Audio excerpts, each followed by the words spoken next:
guess let's get on with it. Let's finish route A. Oh man. Ah.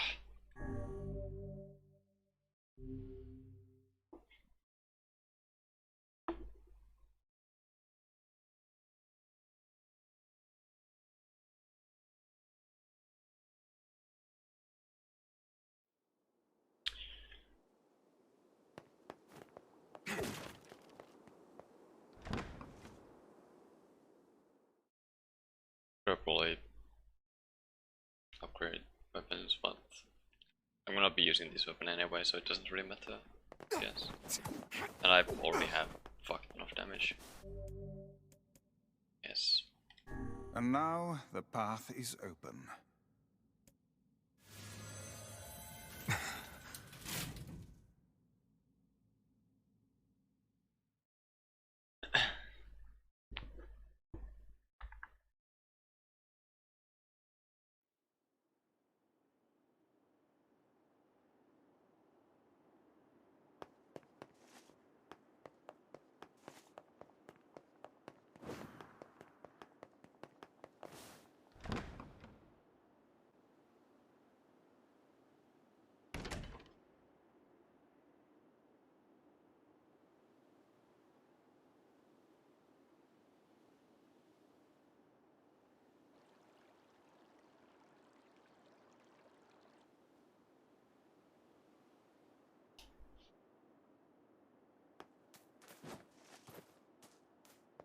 Okay.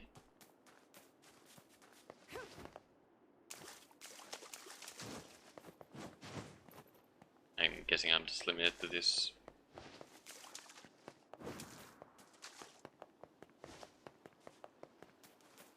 Oh, there's something here though. To whom does the true voice speak? To whom does the true form show itself? You must answer. It can talk! I ask, why did humans disappear from the world? The hell is this? Oh. I believe this is some manner of password. Password? Yes. The correct answer should grant us access to the castle. I feel confident I have heard this somewhere before. To whom does the true voice speak? To whom does the true form show itself? I ask, why did humans disappear from the world? You must answer.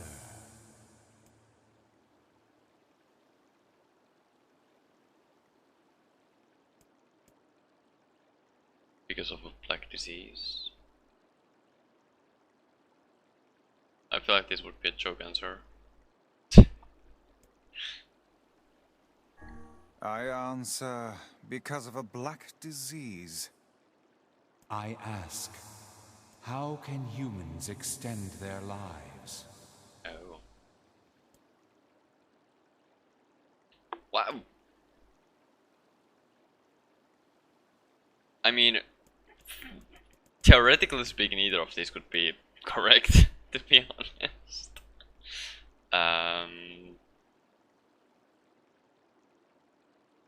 But I feel like this is more likely. I answer by separating body from soul. I ask, what is the destination of souls? They're placed in the corresponding shells. They are in the promised land. What the fuck? I have no idea. Am I supposed to actually know this? Maybe I missed something or forgotten something, but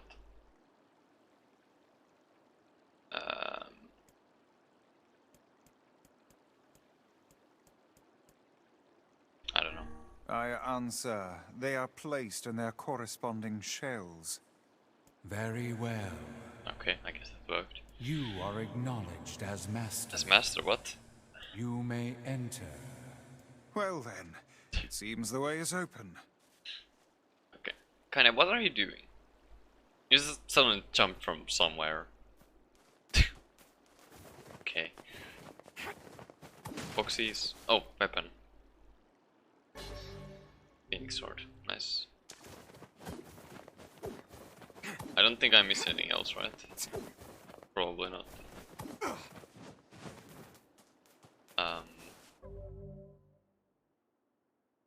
I'm actually curious. 576. Wait, is it a 200? Yes, it is. 400. I mean, it looks cool, but that's pretty much it. To be honest. It's probably like the Phoenix weapons are probably the best in each class, I'm guessing. Oh. Oh. Oh. Oh. It's the twins from your village. Popla? Devila? What are you doing here? Hey, any chance you'll just go back to the village? This is a very dangerous place. And how do you know that?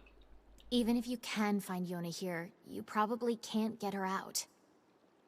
How did you get here? Shh. We're asking the questions right now.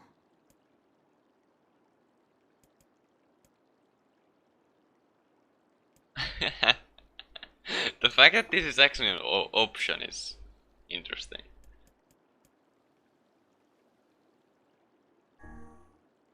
We're here to rescue Yona. No dice, huh? Well, I guess we don't have a choice then. No, I suppose not. How sad.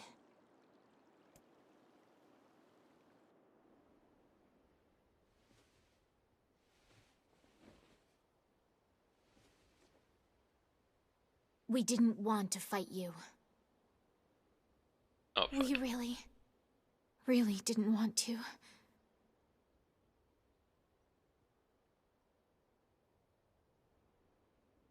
Devila! Oh, jeez. What's happening? Sorry, but this fate was predetermined. Still, we spoke to truth. We really wanted to avoid this if Teleporting. possible. We were hoping to put it off for 100 years or so. But what? Until the next generation came along. What are you Okay. talking about? Are they shades? I don't think so. It's a lie! I don't believe it! We never thought you'd grow to be this powerful. This is madness. What? Why do you block our path?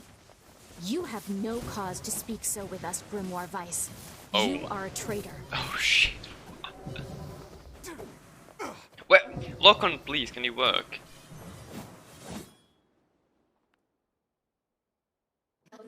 Oh, what now? Run. Oh. Fuck.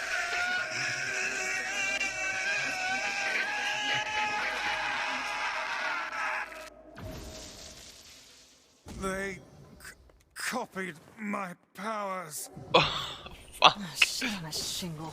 They can use the sealed verses. Oh, Of fuck course we me. can. The power came from us in the first place. You were simply loaned a small portion of it. Come on. Vice! Are you alright? Devila! Popla! Why are you guys doing this? Why are you siding with the shades? Dude, oh my god. It's so hard to fight them. Dude, what? Come on. Actually, you know what? Hold on. Maybe dog voice better here.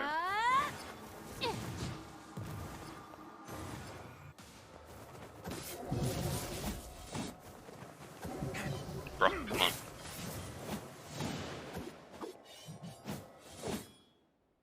Combo played out even. Why? The answer to every riddle lies within the heart of the Shadow Lord. The Shadow Lord? So you've been on his side this whole time? You must search for that answer yourself. You've got to face your own truth now. Please, Enter the Shadow Lord's castle.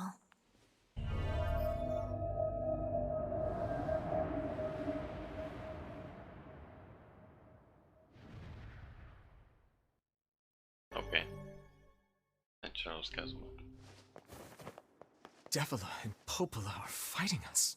Yes, they do seem to be putting us through a great deal of... Oh, fuck. You okay, Vice? How odd. For long years, my mind and tongue have been my greatest assets. But now the latter seems to be... Well, Vice? do not look at me like that. I am Grimoire Weiss. I am perfectly... Oh, Jesus, fuck. Oh my god, okay. Okay. I think I hear a waltz.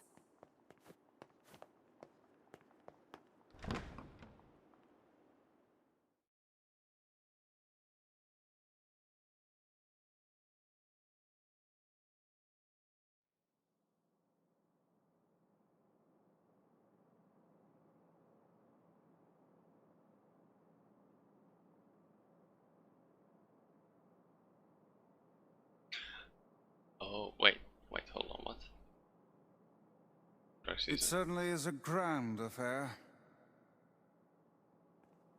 Wait, hold up. Is it like copyrighted music or something like this? I'm so confused. I don't think I actually... Does it like detect something? Like, does it detect if OBS is on and then it just doesn't play the music? Or something? Is this game clever? What the fuck? It's like there's no music right now. Bunch of dancing bastards. They're all shade. So hi Terra, what's up?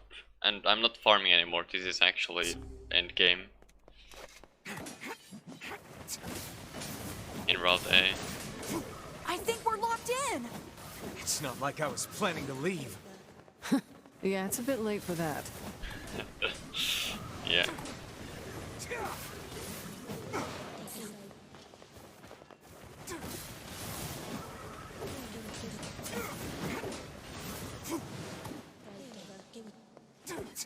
What? Excuse me. Not having the music here is super odd, not gonna lie. Because I'm assuming there should be music, but there isn't.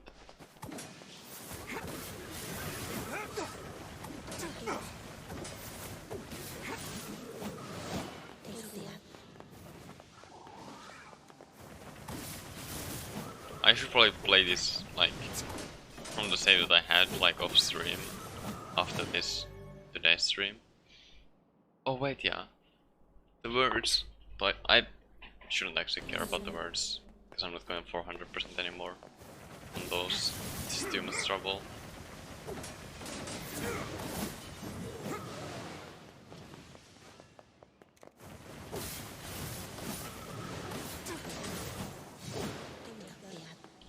The Revolution for now.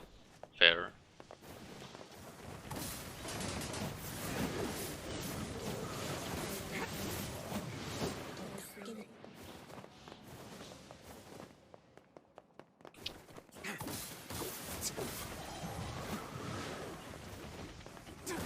I was wondering, like, how many are there, but then I realized it's probably just the amount of dancers that are shown on the floor.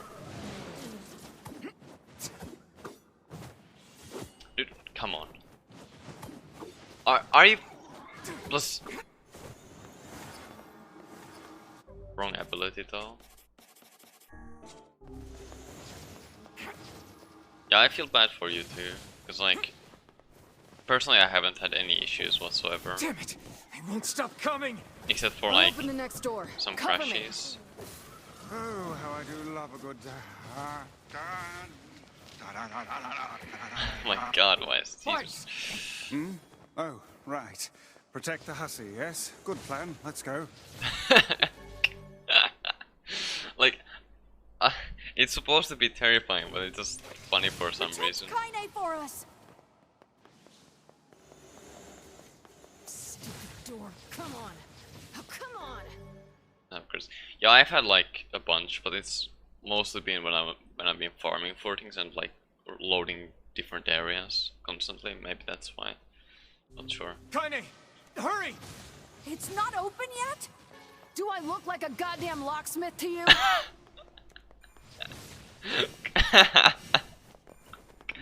Oh my god. Even in the midst of this I can't help but laugh. Because of Kaine's amazing dialogue. No, you idiot! What are you doing? Lock doesn't want to open? Fine. I'll just break it down. Stop, you impatient fool! Goddamn no good bullshit bastard! Open the fuck up already! Ugh! And then it opens.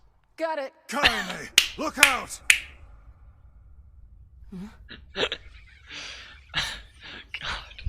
God. Oh. Fuck.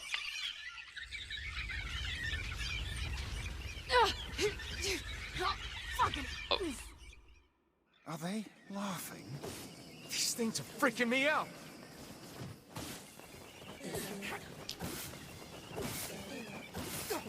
Kaine, what's wrong?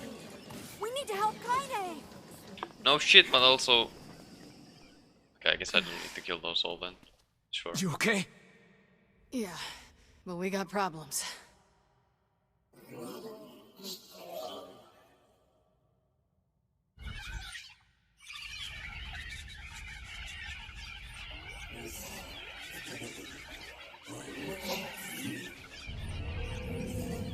Oh.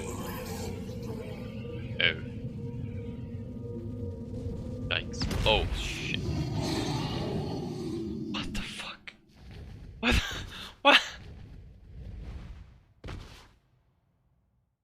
Sure. We don't need forgiveness, asshole. Kaine? Oh wait, you know what I just realized? Tear him up, Kaine! I've had Kaine and Emil not Give it all you attacking got. this entire time. While we Damn shit. had them like that Oh far. dear. Oh. Oh.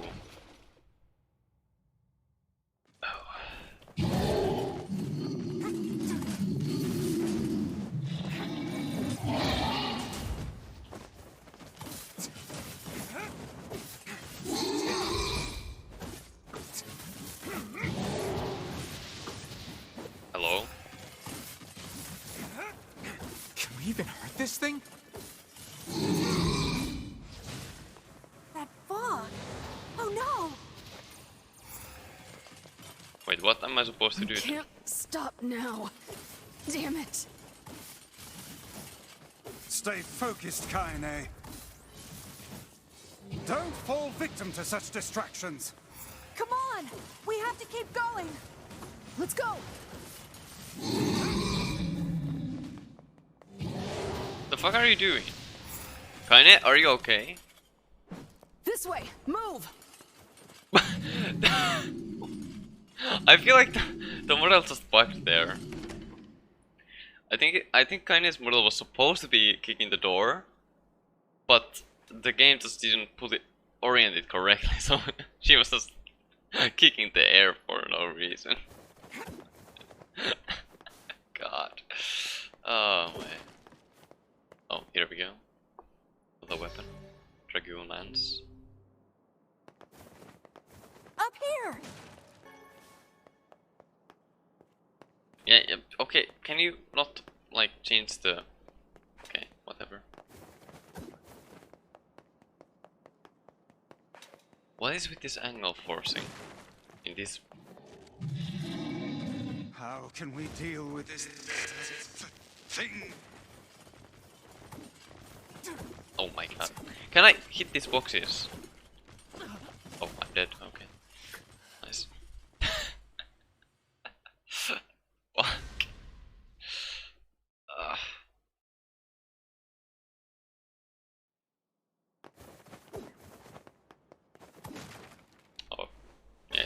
before I get the weapon. Okay. Up here!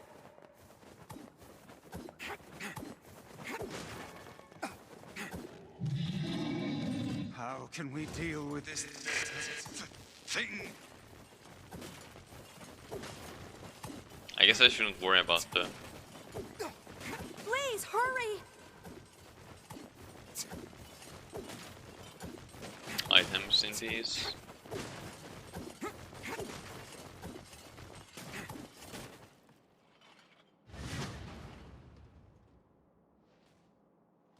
Okay.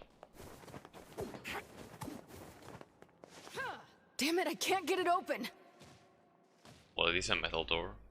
How did... what? Oh, okay. Attack incoming! Oh! You know what? I think we are supposed to do this.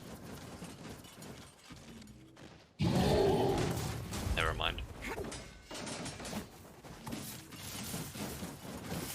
The entrance is locked too! It seems we are in a bit of a predicament. Kinda, are you okay? How are you supposed to... What the actual shit, dude? Oh. Maybe.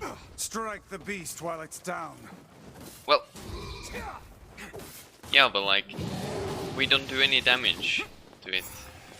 For some reason or another.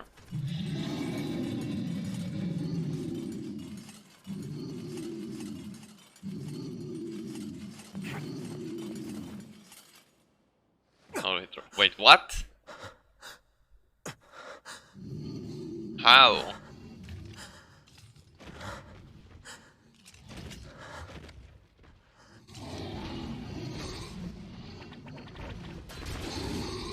Oh, okay. Who did that? Oh, you guys. How did you get here? What? 傘程度と地いるとて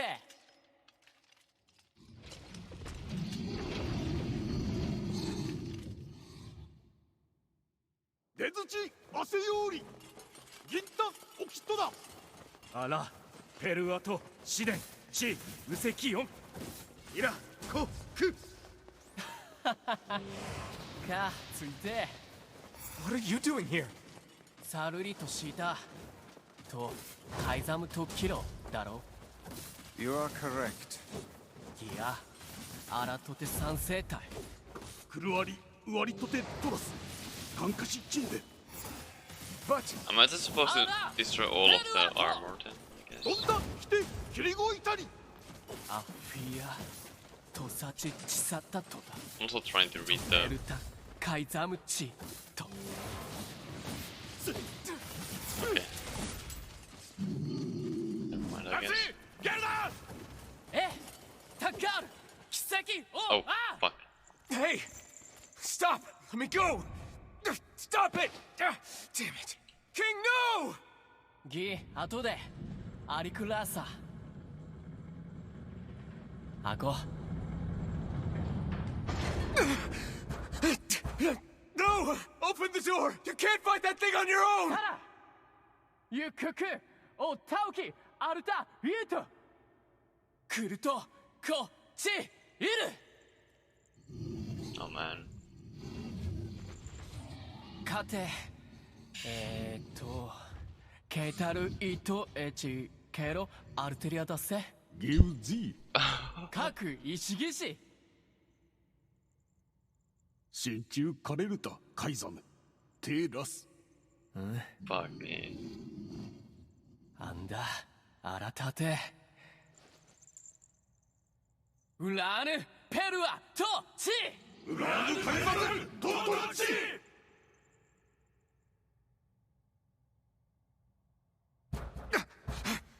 Open the damn door!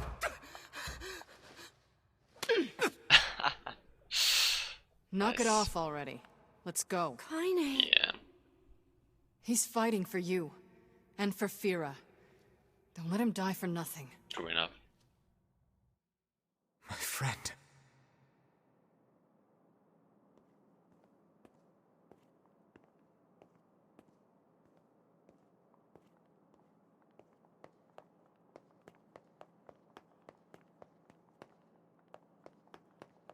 Also, that kind of felt like a from Automata, when you are entering the tower as 9S, when Devil and Popolo come to aid you there. That kind of felt like the same thing. Or I guess I said that feels like this thing, rather.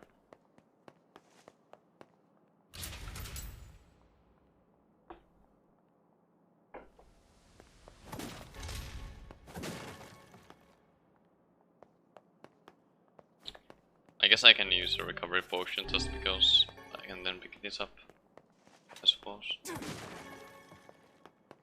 Nice.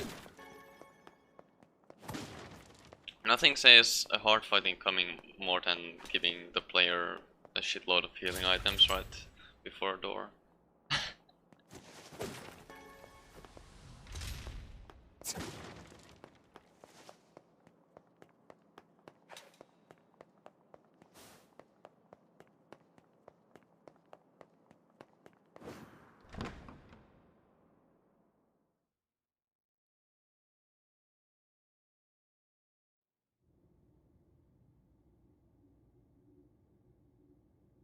Oh, okay.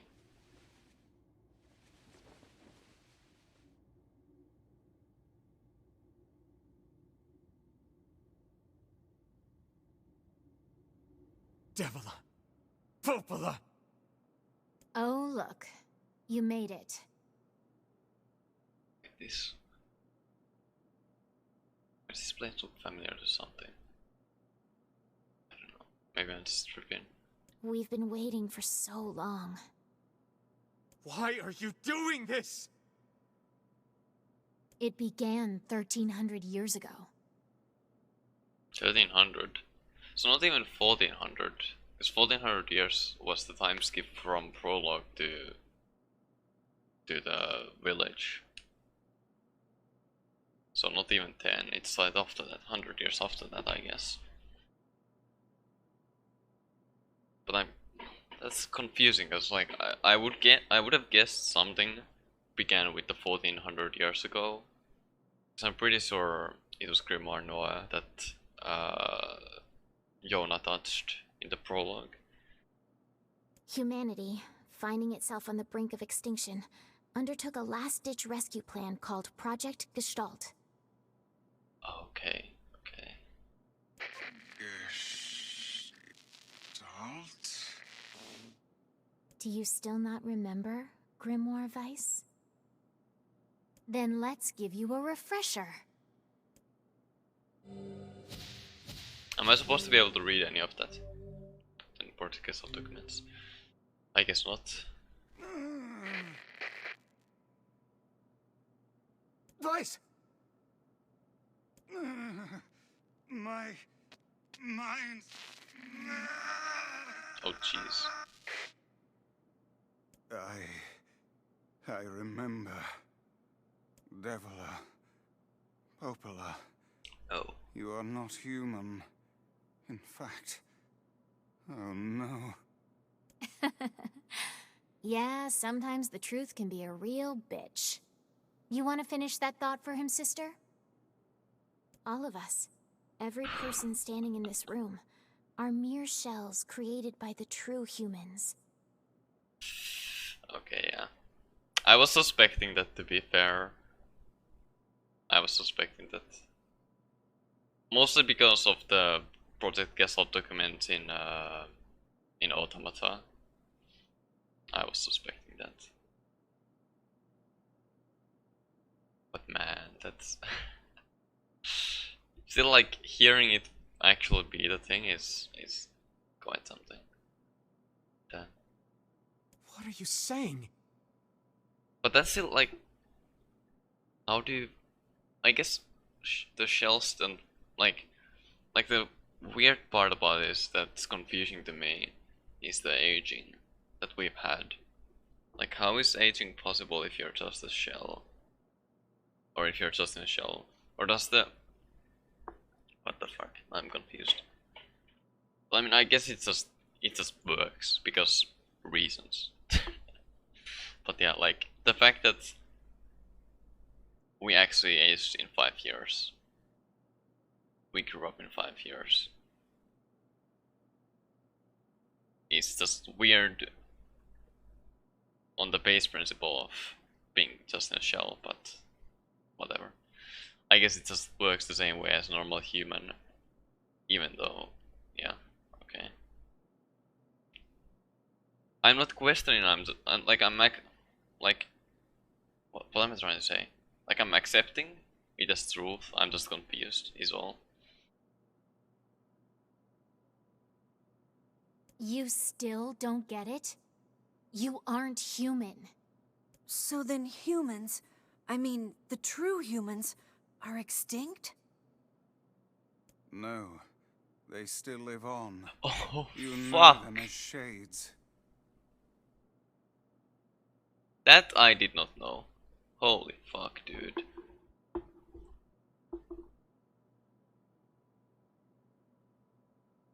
Oh, fuck.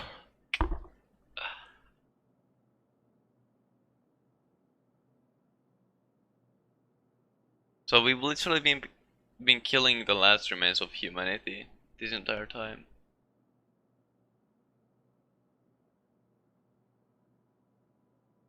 If I'm reading this correct. Or maybe it doesn't work that way.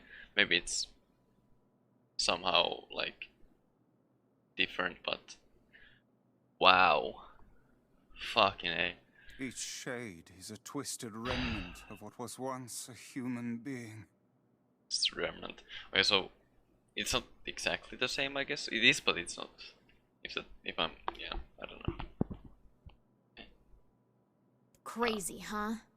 Now let's skip the part where you stand there with your mouths agape and just get down to business. Oh shit.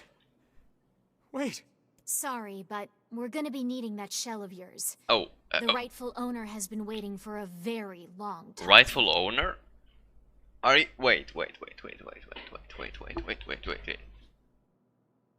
Are you telling me that Shadow Lord is me?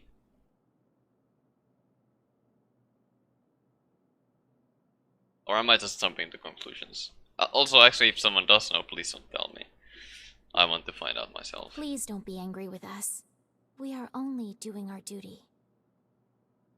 Our endless existences have a single purpose: to control the lives of others in accordance with the will of the true humans. Oh man. You have your own motives, your own desires. And we have ours. I fear it really is just that simple. Don't speak such foolishness. Sorry. Bruh.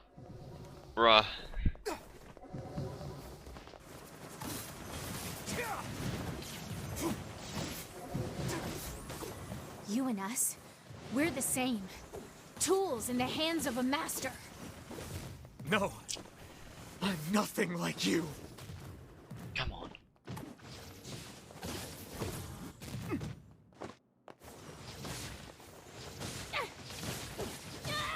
Okay.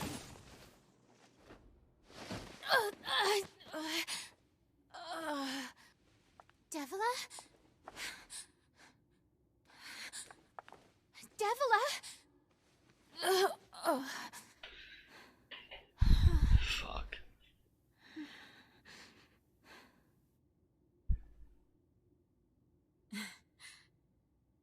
Popola, are you crying? No! Don't die! You know, Popola, I understand now why we're twins. It's because we were born without souls. Devila, I can't stop the bleeding. Oh God, I can't stop it. This world is too lonely for one without a soul. There's too much emptiness.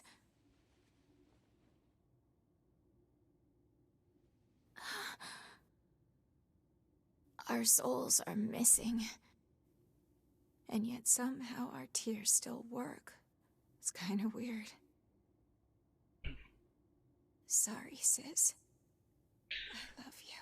Fuck. Devila! Devila! Don't you go. No, no, I can't be alone. Devil! Also, I don't know if it's a whistle bug, but I don't see any blood there. And just talking about bleeding. Popola. Let's stop this now. Stop? Stop? Now you want to stop? You think you have the luxury to stop? You cut down my sister like a goddamn animal and now you want to stop? Popola, wait! It doesn't have to— No one stops! It's way too late to stop! No one stops! Oh fuck. What? Please, Where are you? Don't do this, Popola! Oh fuck! How do you know hit this? Those two have Bruh. watched the world wither for What the fuck? time immemorial. The coolness of such a fate is difficult to imagine. I don't want to do this! I don't want to fight her! How do you Stop even? bitching and start fighting. It's the only way.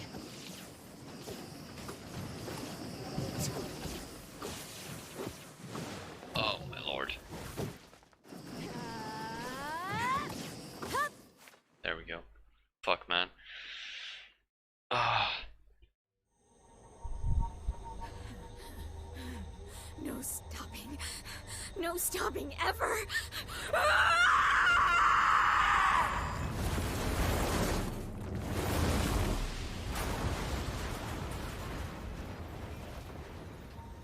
The bridge! Blast!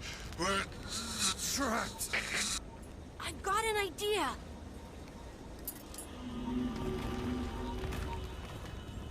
Oh, okay. Well then, that works, I guess. Oh.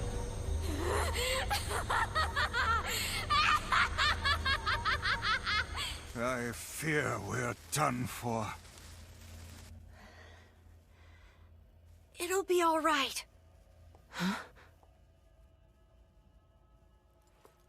You know, when I was young, I hated my eyes. And now that I'm older, I hate what my body has become. But there's something else there now. Something like pride, you know? I mean, without all this, I couldn't have become your friend. Goodbye, my friends. Oh fuck. Thank you for everything. Oh shit. Neil! For so long, all I could do was destroy. But now, I have a chance to save something. No! Now get going, okay? Emil. Don't worry about me. I'm gonna be fine.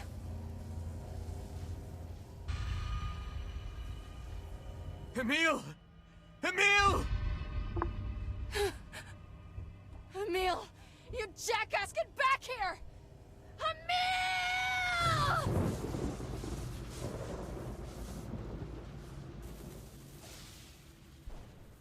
Oh dear. Kaine's so unstable, and Vice can't stop arguing with people. I hope they can hold it together once I'm gone. Oh. Well, I guess they'll just have to learn.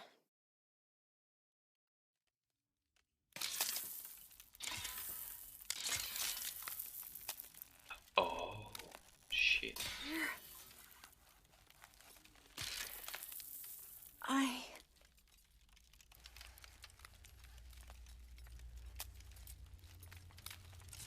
I want to see you again.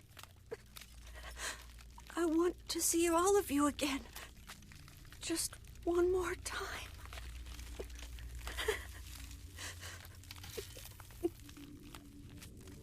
So I'm fuck. scared. I don't want to. I don't want to die. Anything on top of that.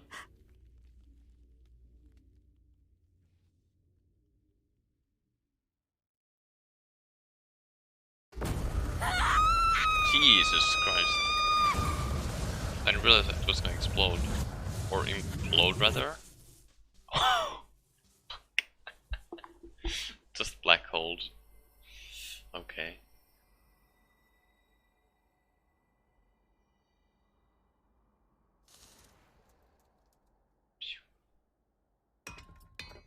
Aww.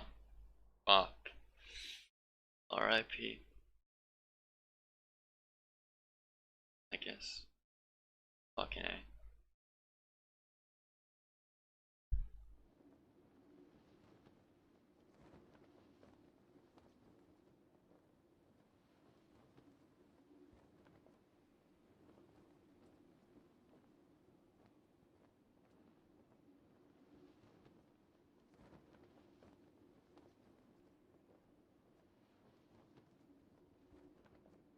Oh.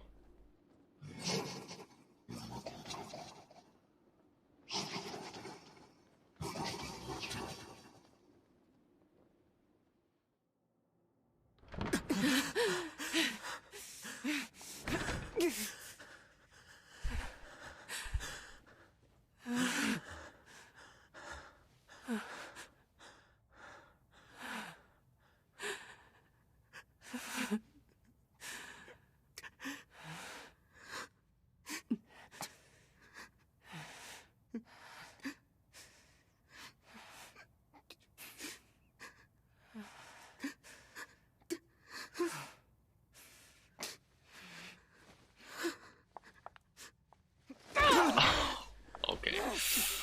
Fuck.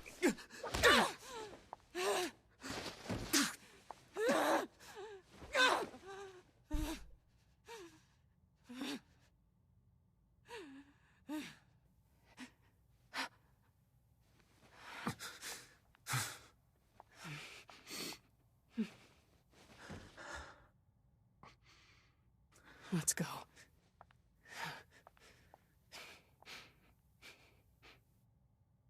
Yeah.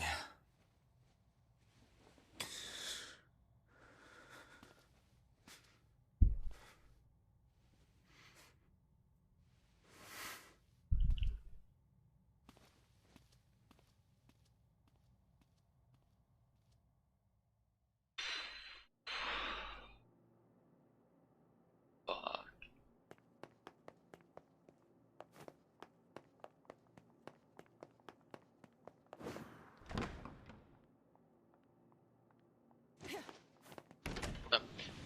Oh. Okay.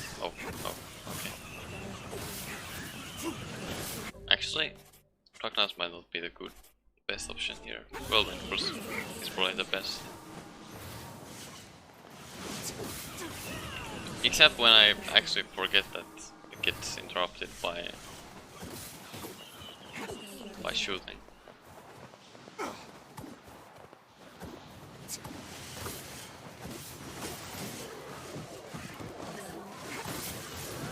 Oh my god.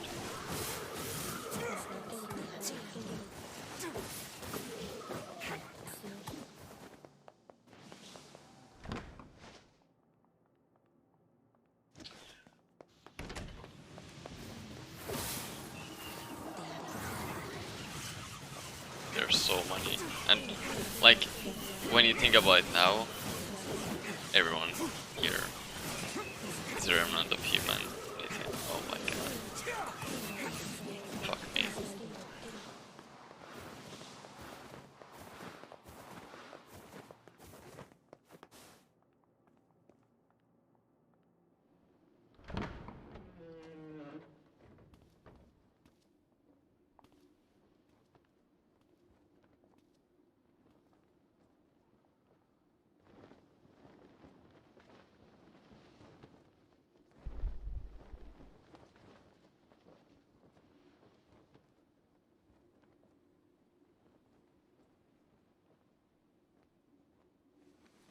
Yona!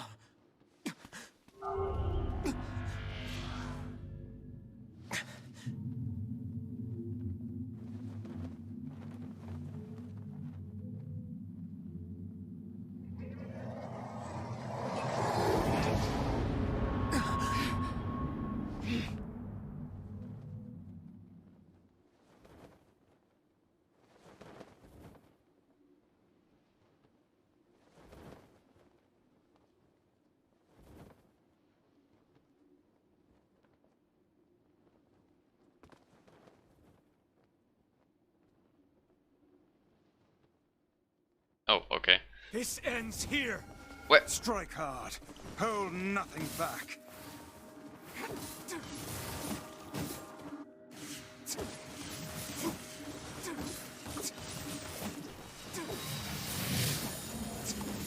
How could a mere tool hope to stand against the Shadow Lord? Don't speak in such a manner, fool. I am nothing like you. Well, that was fast, I guess. Or faster than I thought it would be. Be careful! Oh. I know. What? How do I even damage you then?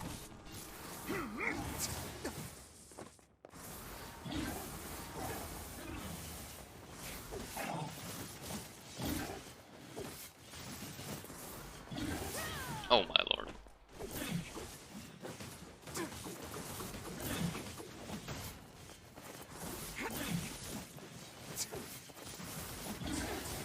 Oh, fuck. Damn it.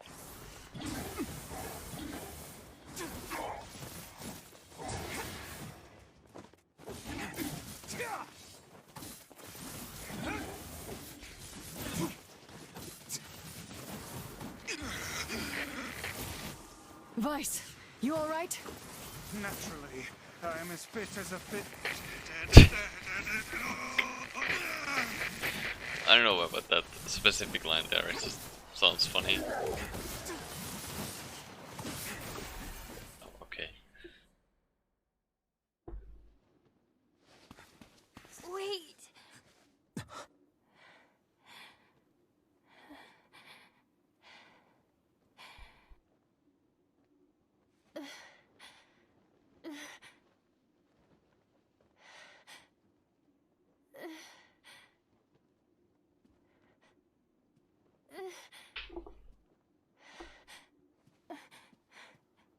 Brother? Yona.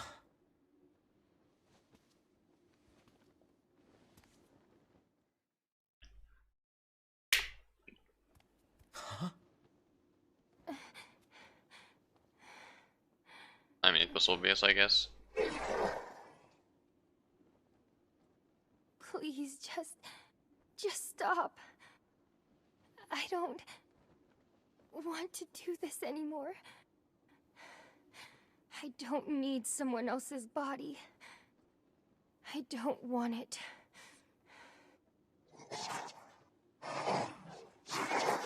There's another girl inside this body.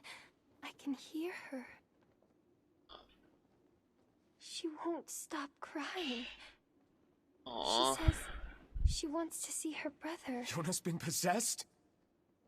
This girl loves her brother too, just as much as I do. It's not right, you know? It's not right that she can't see him.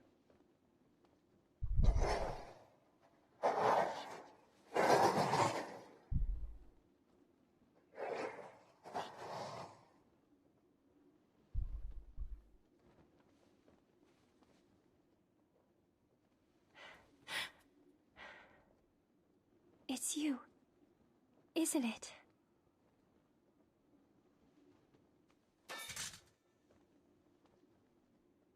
Yes, it's me. Let's go home.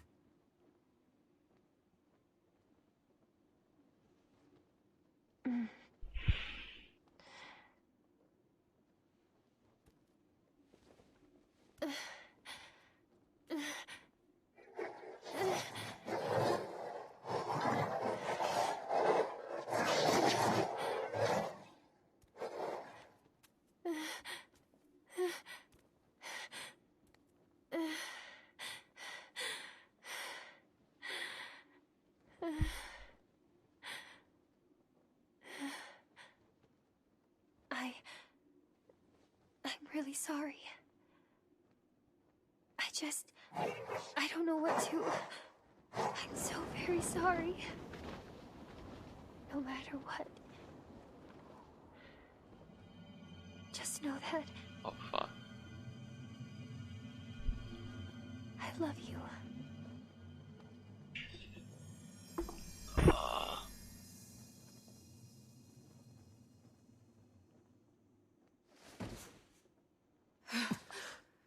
Hurry.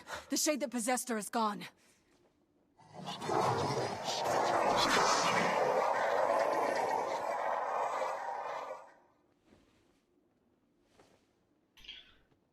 Fuck me. Kaine, watch over Yona for me. You want me to understand your sadness? You think I'm gonna sympathize with you? I How? swore to protect my sister and my friends. If someone puts them in danger, they must stand aside or be cut down. Now come on! Let's finish this! How do I even? What the? Okay, hold on. I need to use a lance here.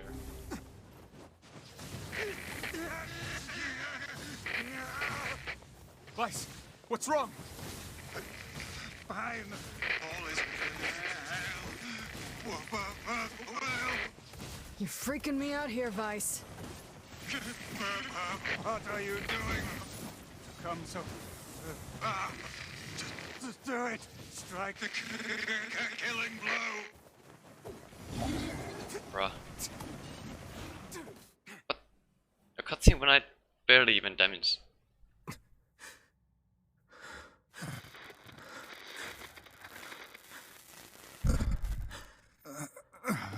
Oh fuck. No bother. One moment, please. You okay? Fine, just fine. Alright, no I'm not. Vice. It seems some headstrong idiot has decided to push me beyond my limits.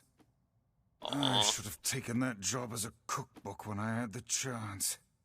Vice. I'm sorry. I'm sorry. Only joking. I hate cookbooks. But... Let's go.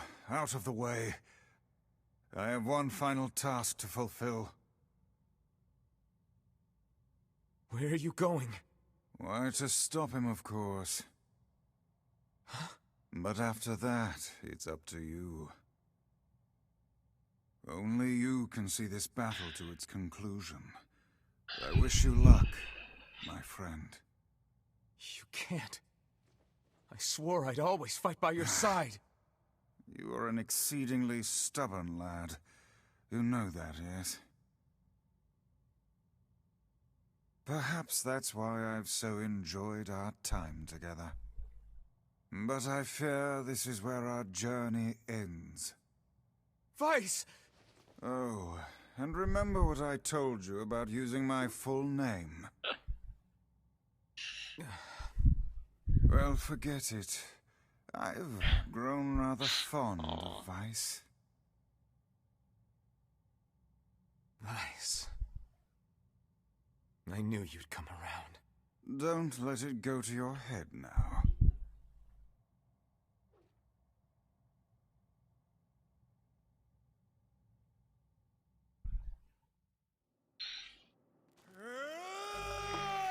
Oh, he's just lost all of his powers.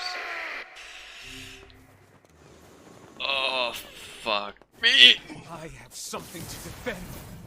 I have the a reason fuck? to live. What the, what? God, Shut fuck. up.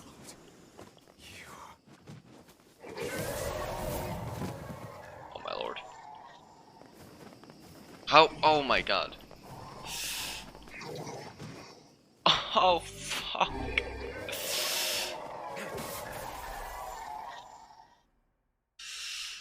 God damn.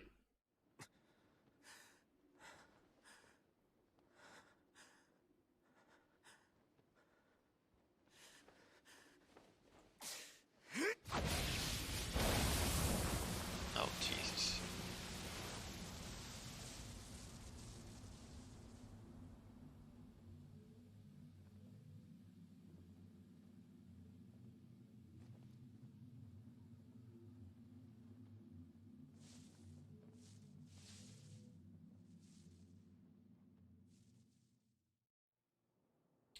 A gold in flux. Bloody hell. Wait, did I even get the third weapon? I guess not. Is Yona all right?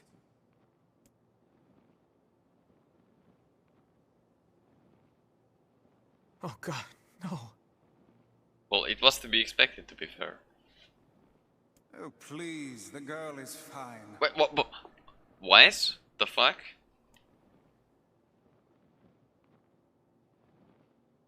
Weiss?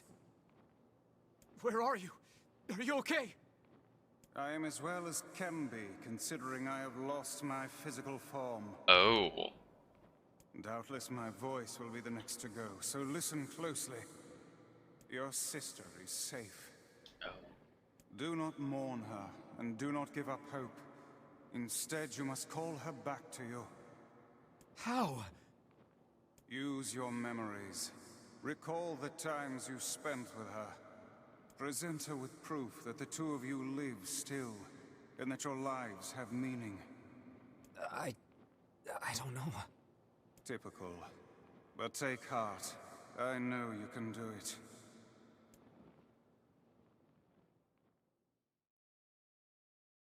What's my favorite food? Fuck me. Cookies. Oh, I guess I don't have to actually answer. What's my favorite book? So cookies. That's my magic storybook. Okay. What's my favorite place? Home with you. Okay. What's my favorite flower? The lunar tier. The lunar tear, of course. That was so obvious. Okay, one more question. Who do I love more than anyone? Is it me?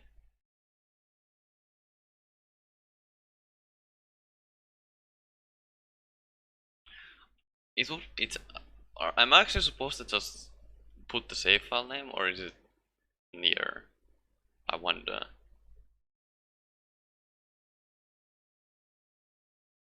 Because like when Emil did the self-sacrifice thing, I'm pretty sure in the cutscene with the voice I heard when the texted this file name Tonsu, I'm pretty sure Emil, the voice, said NieR. So is it actually NieR? Fuck. No, I'm conflicted. Fuck. Okay, maybe that works. Let's see.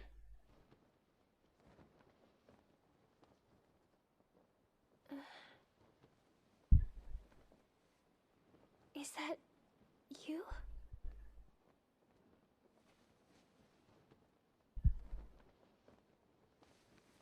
Yona. I wonder what would have happened if I put something else, actually. Is this my body? Yes, Yona. It's yours and yours alone. You look bigger than before. Like you've grown up. Oh yeah. I guess you haven't seen me for a while. Well, you have grown up too. Have I been asleep this whole time? Something like that. It's almost like I'm a princess from some fairy tale. Oh, Yona. I'm so happy to have you back. Me too. Kaine. You and your sister. You have a good life, okay? Where are you gonna go? Guess I'll... You could stay with us. Yeah. Thanks, but I'll pass. You know how Goddamn. it is. I got my own shit to take care of. What do you mean? Personal shit, alright? Anyway, take it easy, yeah? Kaine. Hey, look. It's beautiful.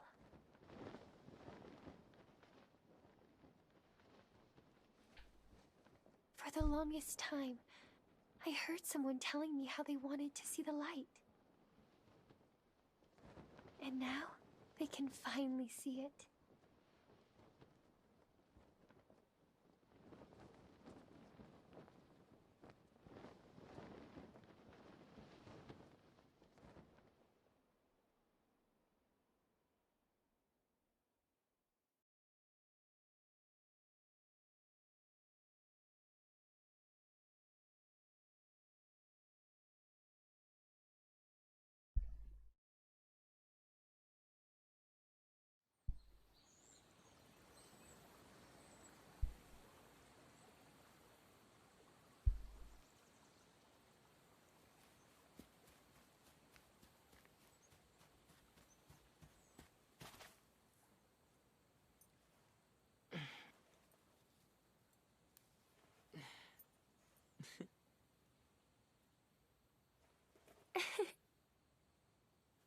you. I love it.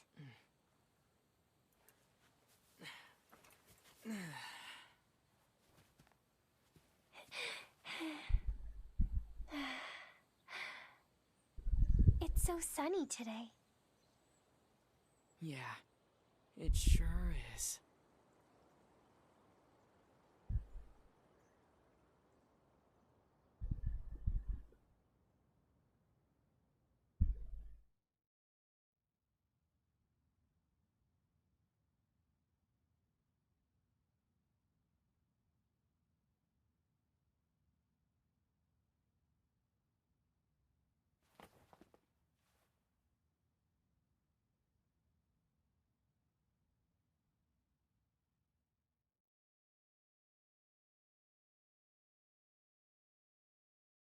The amount of confusion just skyrocketed. And nice credits have copyright songs as well, I guess. So we can't hear anything. But goddamn. Oh boy. Fuck.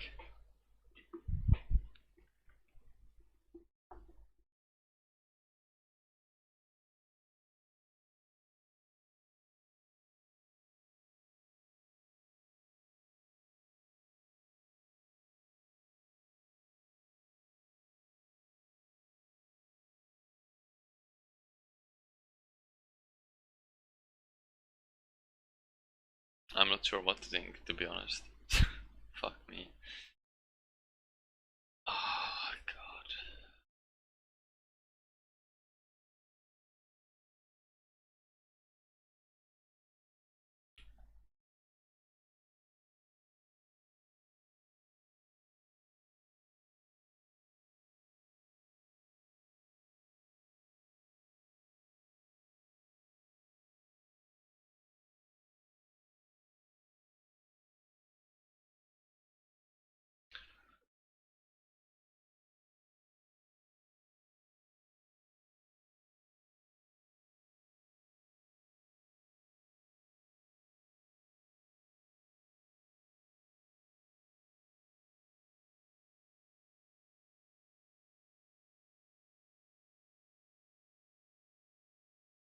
So,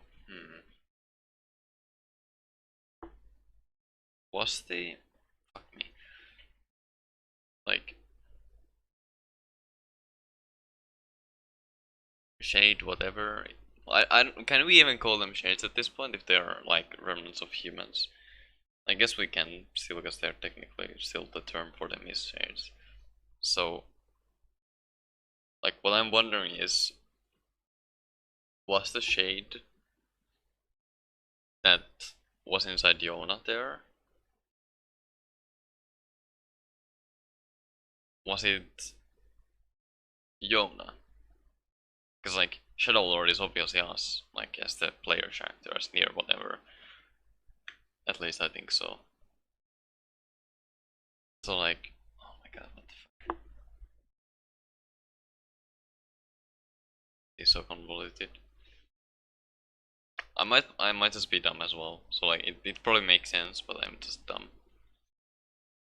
And I mean, just ending A so far, so I don't know. Usually, like, knowing from Automata experience, ending A doesn't really, it like gives something, but not really anything in the end.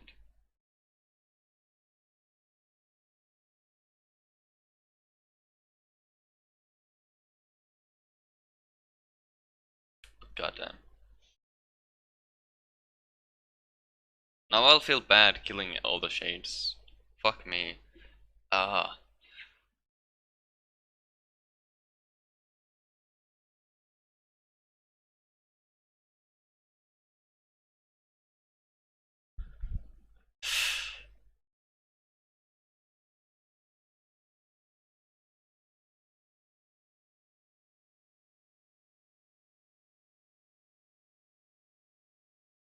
It's just so annoying as well that there's no music whatsoever here.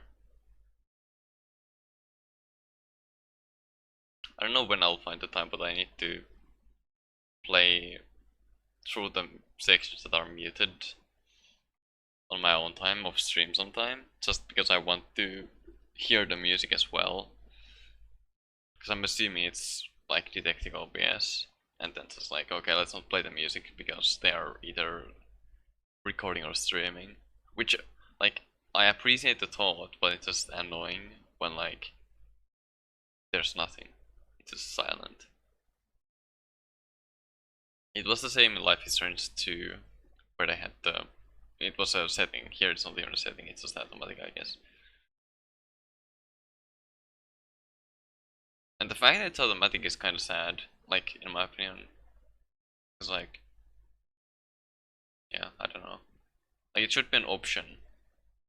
Not just automatic, I think.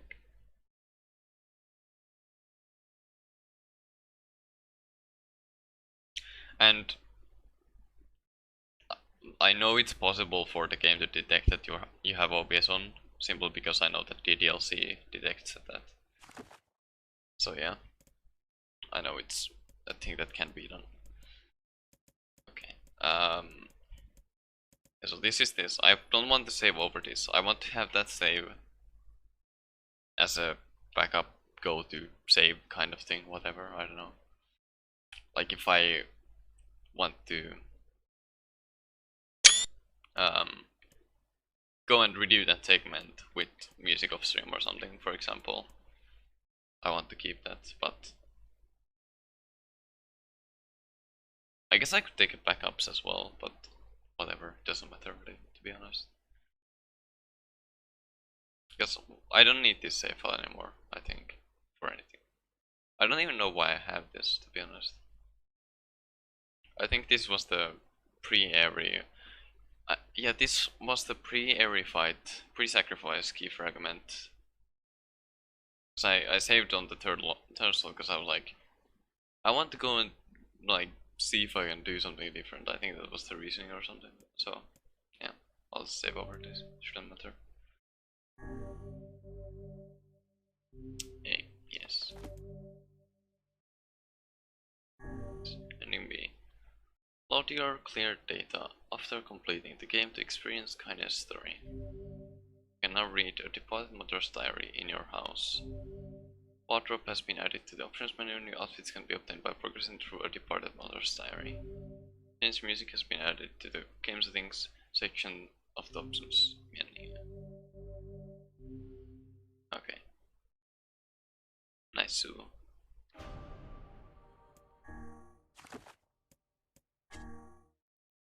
Wait, where was it? Wait, I just realized... Oh, that's why there was no music. I'm dumb. Why did I have this off? Fuck me. I think I... Oh my god. I'm so sorry, actually. Fuck me. I would go redo all of that, but I don't want to redo it right now. God, I'm stupid. Because I was farming, so I think I turned that off because I wanted to listen to some other music. I'm so sorry. I need to like watch the ending or something. Maybe on YouTube then. I could play it myself, but fuck me. So it's 7:21. Yeah, I can start Route B, it's fine. It's fine. Okay, so library. Okay, so yeah, this... I am aware that this starts after we rescue Kaine. So everything that's missed before that and after part 1 is gone completely. We can't redo any of that. Which is fine, like there's only some words that I didn't get there, but yeah, I don't want to get them 100% anyways. But yeah, let's go.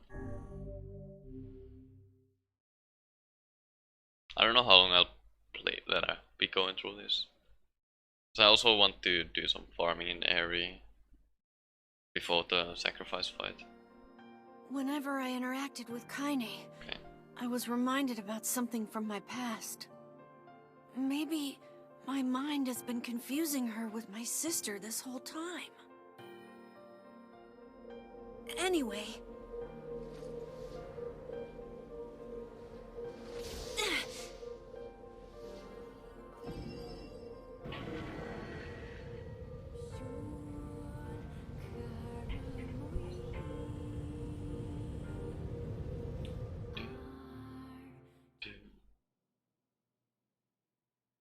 Tiniest dreams, discrimination. Sound of rain filled the village. The steep cliffs that surrounded the area magnified sound, causing even the slightest result to rattle like a thunder. You know what, hold on. Before I continue any further, I'm gonna change the title.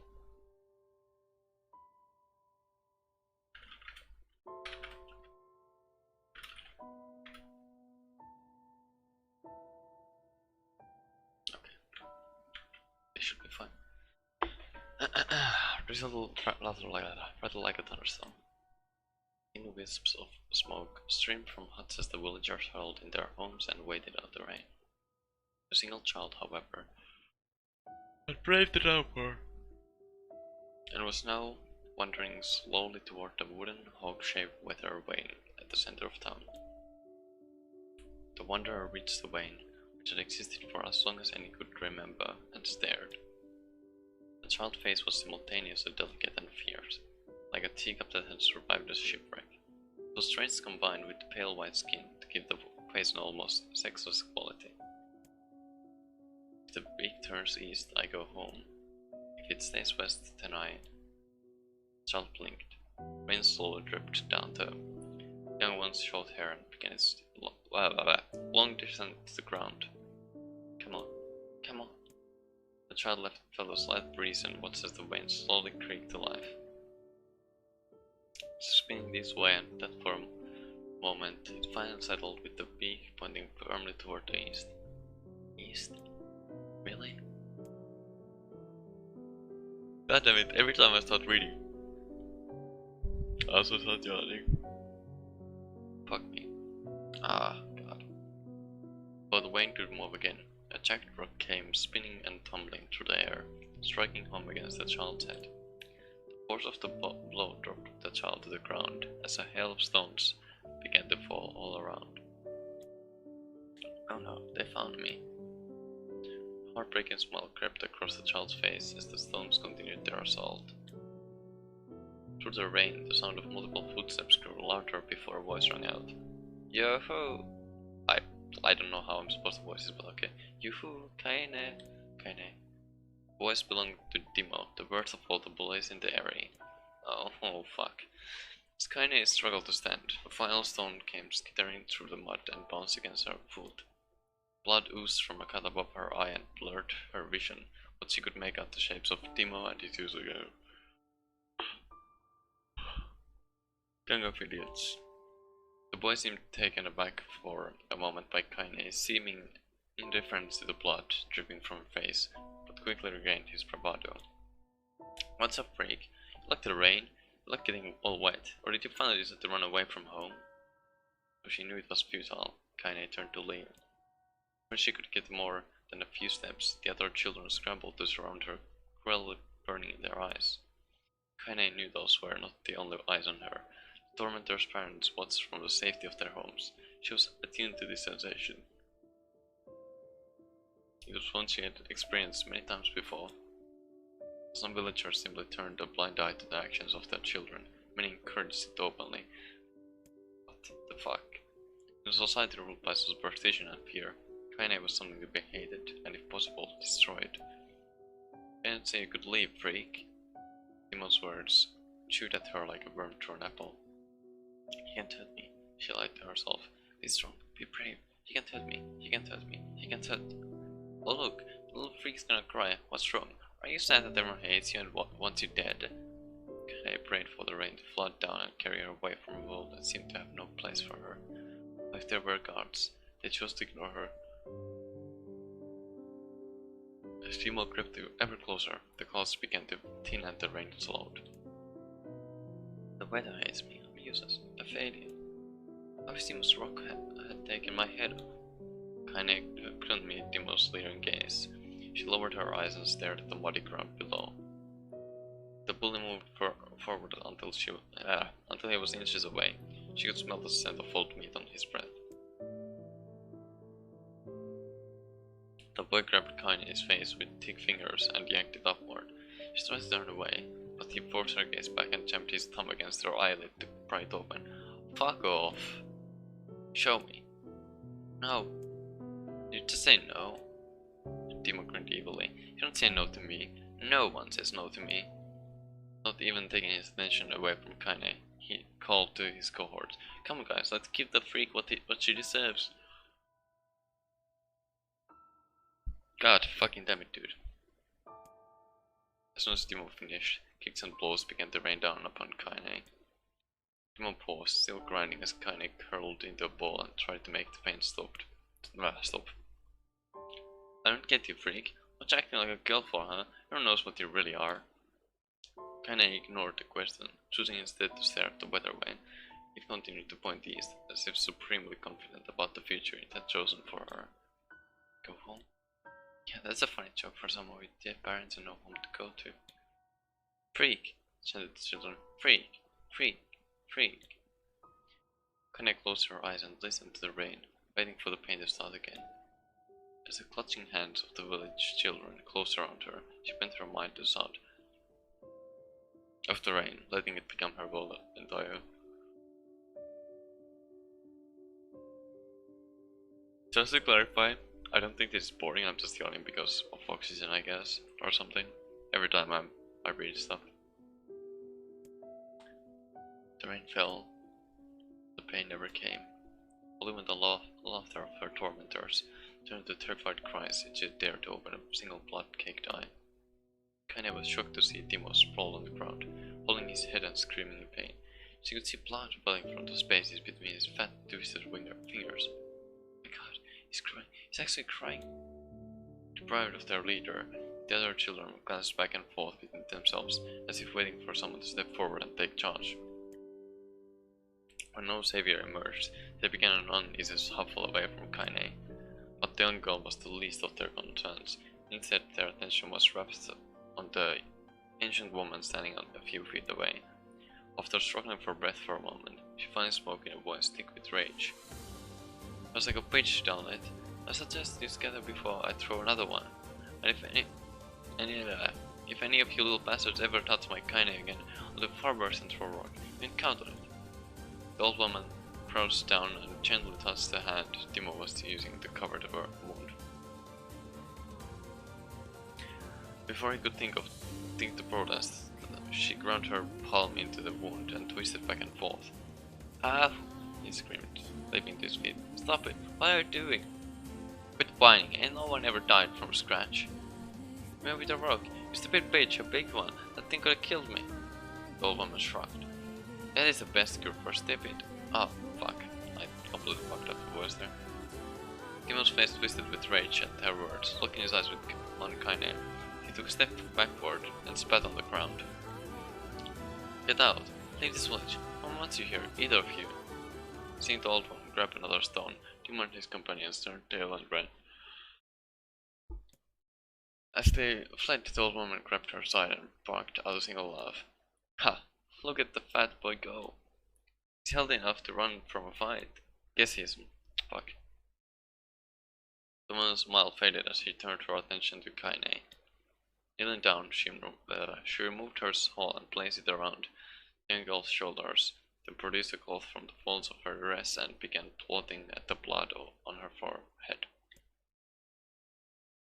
Oh, Kaine, she said, why don't you fight back? You're stronger than that lot.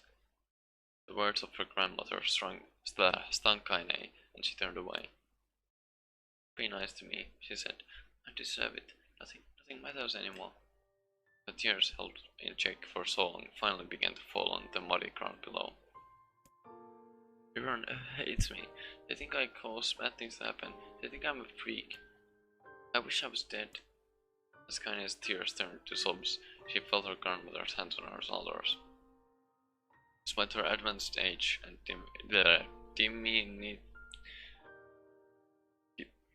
how do I read this? Diminutive to something size. She was a woman of surprising strength, and Kaine found herself unable to turn away. Don't lie like that, girl.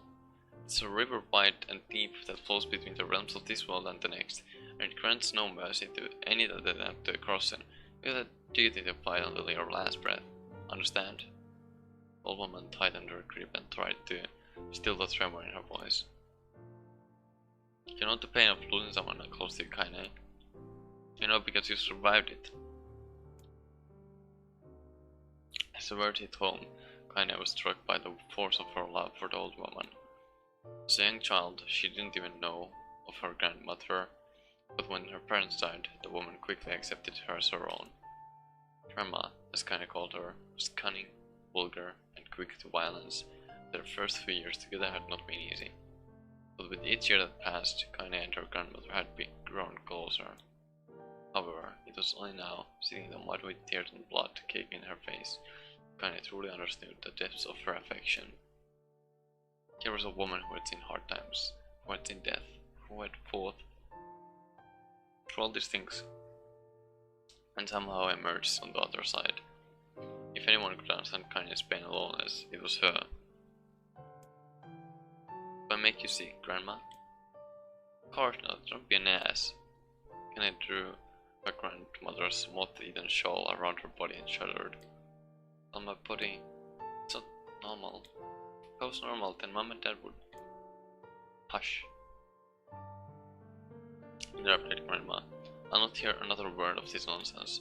You're my granddaughter and I love you, and if folks have a problem with that, they can just go to hell.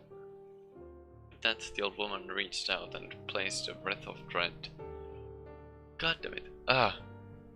Breath of dried flowers in Kaine's hair. The skill it took to bend the flowers without breaking the stems or losing a single petal was remarkable, and the beauty of it made Kaine want to cry all over again. Oh my gosh, these are lunar tears! Grandma, you made this for me! Lunar tears were legendary flowers. Most people could live their entire lives without ever seeing one, and yet her grandmother had somehow collected a dozen or more. Kaine reached up and touched the breath as if she couldn't believe it was real. Where did you find these? I just stumbled on them while I was out doing shopping. Josephine, the woman, turned away as she spoke, leading Kaine to suspect that the search had been more difficult than she was letting on. The pain she took to construct the ornament, let alone track down the flowers used in its construction, made Kaine's heart hurt. She reached up and gently adjusted the breath, admiring the way it felt within her fingers. Didn't quite turn out right, said her grandmother, as she squinted at it. These old hands have trouble with delicate work, but sure looks good on a pretty girl like you. Anna blushed and turned away. You think I'm pretty? Of course you are, what a fool thing to say. Thank you, Grandma. Her grandmother smiled. We're gonna be fine, you and me, she said. As long as we get each other, we'll be just fine. Kaine took her grandmother's hand in hers, and the two of them struggled to their feet. As they began the long walk home, Kaine gripped the hand with all her might, as if trying to stop smoke from drifting away on the wind. The rain had stopped. Kaine stood beneath the weather vane, watching it spin in lazy circles, no longer caring about the direction it faced when it stopped. I don't need to escape, I have a home now. Grandma loves me, that's enough. Even if it's us against the world. Kaine let her gaze drift up past the vane and into cloudy sky. The last faint hints of the rainbow were slowly fading. As she turned and headed for home, the lights gathered into a million particles and vanished, seemingly taken away on the breeze. Stay alive.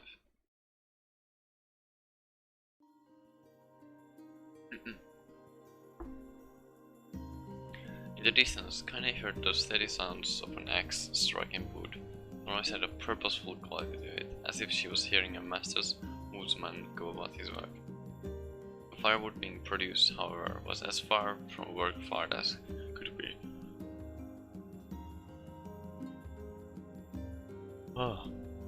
Pieces of every shape and size were being flung about the barren yard with wild abandon. Anyone trying to stack such wood would probably die of frustration before the job was through. Stupid piece of shit axe. Kaine's grandmother flailed away with the axe, filling the air with both splinters of wood and words that would make the most hardened sailor blush. Grandma, called Kaine. That's you, Kaine, yelled the old woman, taking her eyes off the wood for a moment. Don't get too close, or I might take your goddamn food off by mistake. She brought the axe down on a piece of wood, sending chips flying in every direction. Once one passed Kaine close enough for her to hear the whistle, at this point she decided to step back. Once she scuttled to a safe distance, she cupped her hands around her mouth and shouted, "Grandma, do you need help? I can get you water or lunch or a new axe or something." The axe, poised to strike another wobbly blow, paused in midair. The old woman considered her granddaughter's offer for a moment, then smiled. "Tell you what, since I'm doing such a piss poor job of chopping, why don't you come here and take over so I can get the can go get the water? Shades have been restless lately, but I don't want you running into one of them bastards." Unwishing the axe, her grandmother picked up a long pole with wooden buckets on either end. Gathering water was by far the more difficult of the two jobs, but Kaine knew better than to complain. Once grandma's mind was set, there was no changing it. Kaine did her best to help with chores, but grandma took every task that required travel to the village. Though she had a long list of plausible excuses, Kaine knew the real reason. She didn't want her granddaughter to be taunted by hers by the villagers. Once Kaine moved in, grandma decided to take up residence on a good distance. A good distance from the area. Out of sight, out of mind seemed to be the best policy when it came to the villagers and her granddaughter, and rare were the days when any but the two of them could be found on the rocky acre of land they called home. Kaine enjoyed the solitude, but harbored a secret resentment that her grandmother was forced to spend her golden years in such a place. After watching her grandmother leave, Kaine turned her attention to the task at hand. She never chopped wood before in her life, and soon discovered why the old woman hated that chore. Swing after swing of the axe produced only a tiny crack in the wood, and when she finally managed to connect with a solid stroke, the tool embedded itself in the log and refused to budge. Frustrated, Kaine swung the axe around her head and threw it, log and all, across the yard. Damn it, oh crap. She suddenly understood the joy her grandmother felt in a good curse. Happier now, she picked up the axe, forced it from the wood, and resumed chopping. She had no skill with the blade, but the task was challenging and blisters soon began to form on her small pink hands. "It is tough. My logs are of weird sizes." Spinning on her palms and ignoring the pain, Kaine redoubled her efforts. Just as she was developing her rhythm, grandma returned from the village. Setting down her buckets with a small scythe, she took one look at the logs and coughed out a whistle of, "Pretty clumsy girl, you better practice if you..." Grandmother suddenly collapsed to her knees, causing kind of buckets to bubble precariously. Fuck. Eyes wide, Kaine dropped the axe and ran to her grandmother's side. "Grandma!" The old woman shook her head and pointed a trembling finger at the bucket. "You get the bucket. Can't let it spill." Kaine steadied the bucket with a foot as she knelt by her grandmother. A small bit of water sloshed over the side and made a new home in the hem of her dress, but Kaine didn't notice. Grandma, what's happening?" Raised with panic, she grabbed her grandmother by the shoulders and shook. After a moment, the woman lifted her arms and batted Kaine away. "Stop that, just stop," she cried, breathing heavily. "It ain't like I'm dying. Just tired from the trip is all." I desperately wanted to believe her, but one look at the old woman's shaking hands and warm face told her more than words ever could. Her grandmother had lived a long, hard life, and it seemed the bill was finally coming due. The time when her grandmother watched over Kaine was ending. Sooner than either of them had feared, the positions would be reversed. The next morning, Kaine came to the side of her grandmother's bed and took her wrinkled hand. "Grandma, you're sick. Do you need medicine? Go in the village." The old woman shook her head and tried to rise, but Kaine gently pushed her down. "It's alright," he said. "I'll be fine." Grandmother fixed her with a gaze that could melt steel. After what seemed an eternity, she finally lowered her eyes and sighed. "Well, I don't like it, goddammit. Well, I guess I should quit being so stubborn and let you grow up." The woman watched as Kaine strapped on her boots and made her way down the road to the village. Hours later, as an unseen sun made its way across the dark and rainy sky, she was still watching. Kaine moved at a brisk pace, checking her her pockets every few minutes to make sure the money her grandmother gave her was still there. Every noise caused her to spin on her heels, making sure she wasn't being stalked by a shade, or worse, demon his game. But she encountered neither tormentors nor shades, and kind of finally found herself at the entrance to the village. A few adults she could see glanced sideways at her, and muttered to each other behind raised hands, or slinking away into the shadows. Front raising, kinda took a series of rapid shallow breaths and tried to calm herself. I have to prove myself. I have to help Grandma. I have to be strong. She chanted those words to herself over and over as she slowly made her way. Finally, her eyes settled on a rotund older woman who was angrily waving her arms in the air and telling anyone who would listen exactly what she thought of Kaine's presence. Hey lady, head up. Hey lady said kinda with a bravado she did not feel. Where's the apothecary? Fuck. The woman's flabby cheeks shook in bewildered anger. How dare this thing speak to me? They seemed to say, but Kaine saw that her eyes held a different emotion. Yeah, we're both scared, lady. Trust me on this one. Which way? Kaine repeated.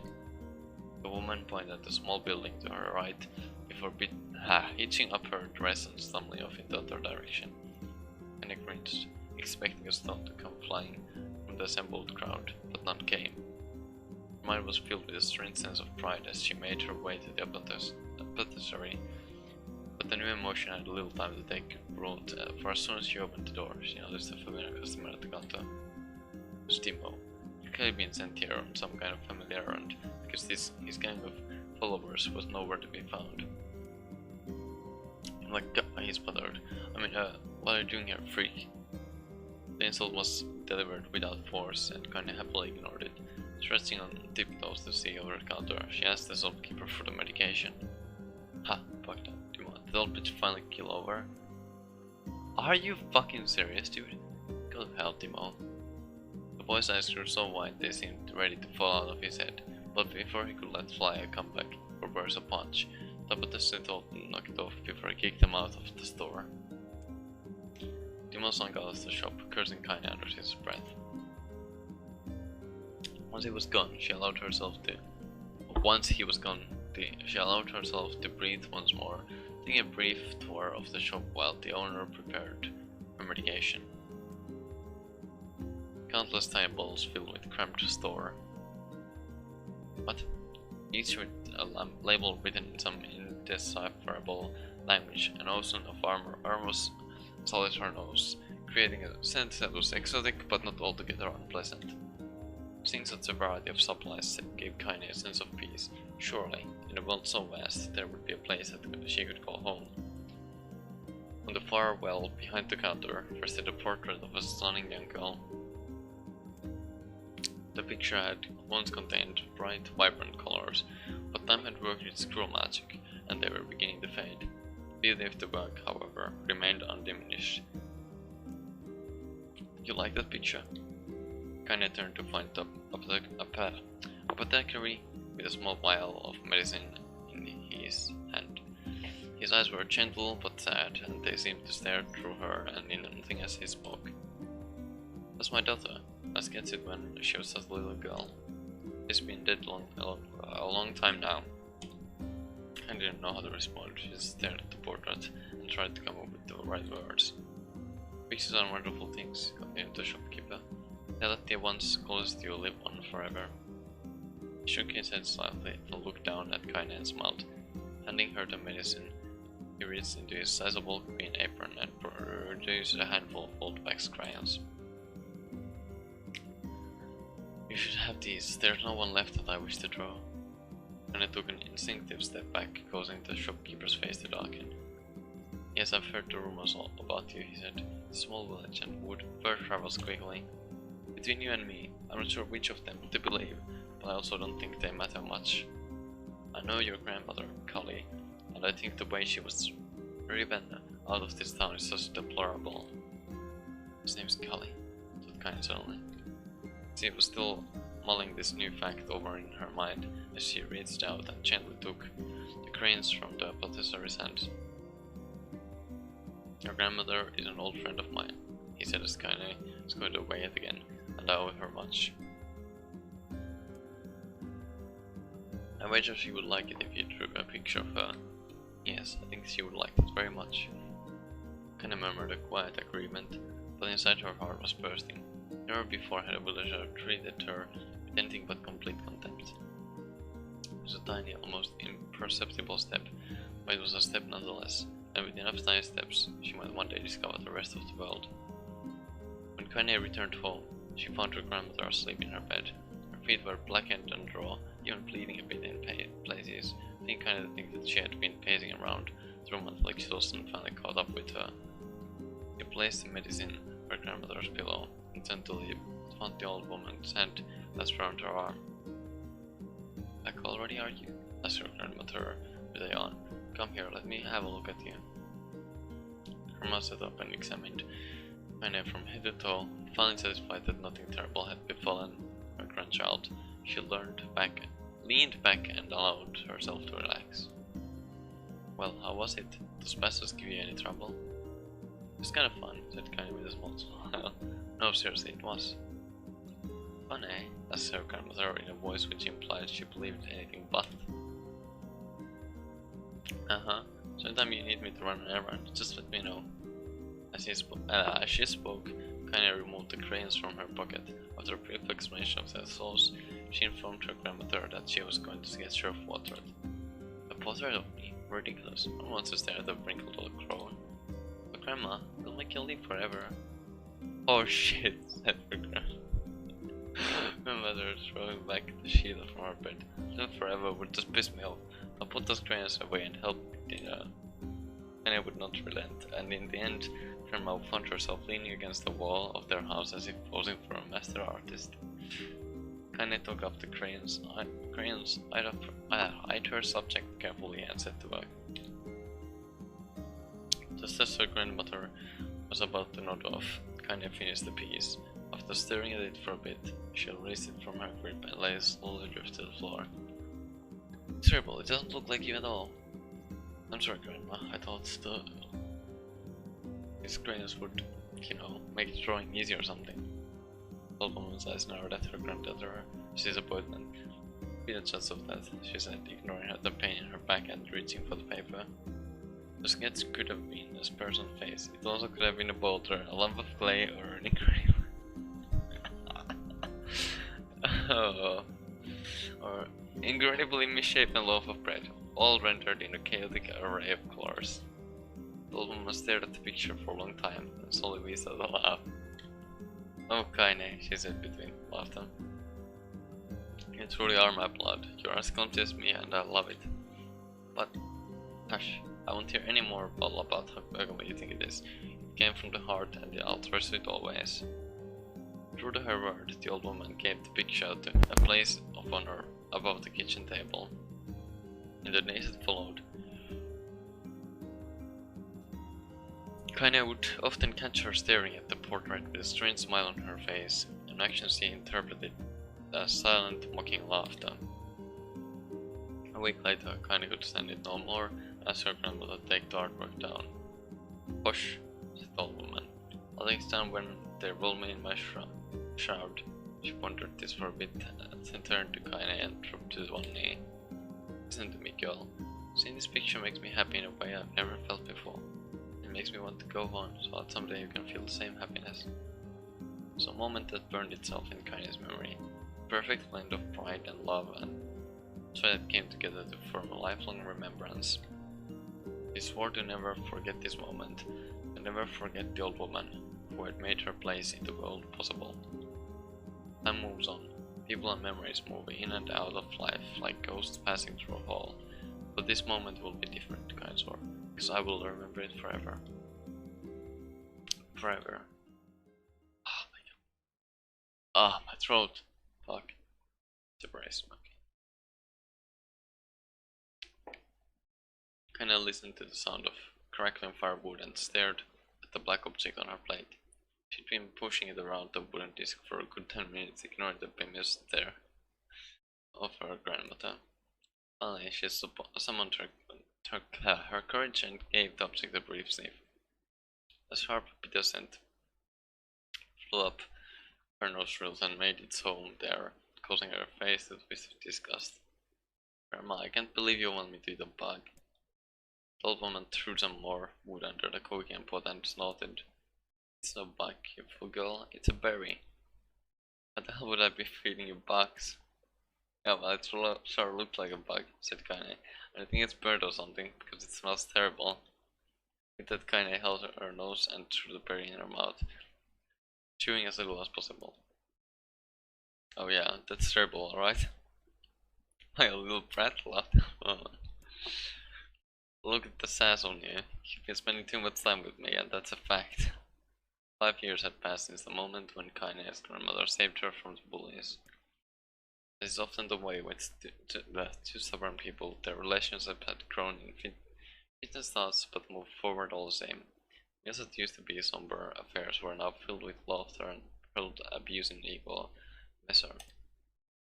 Kaine could not remember a time when she had been happier. As the years went by, Kaine decided to shoulder more and more of the daily responsibilities.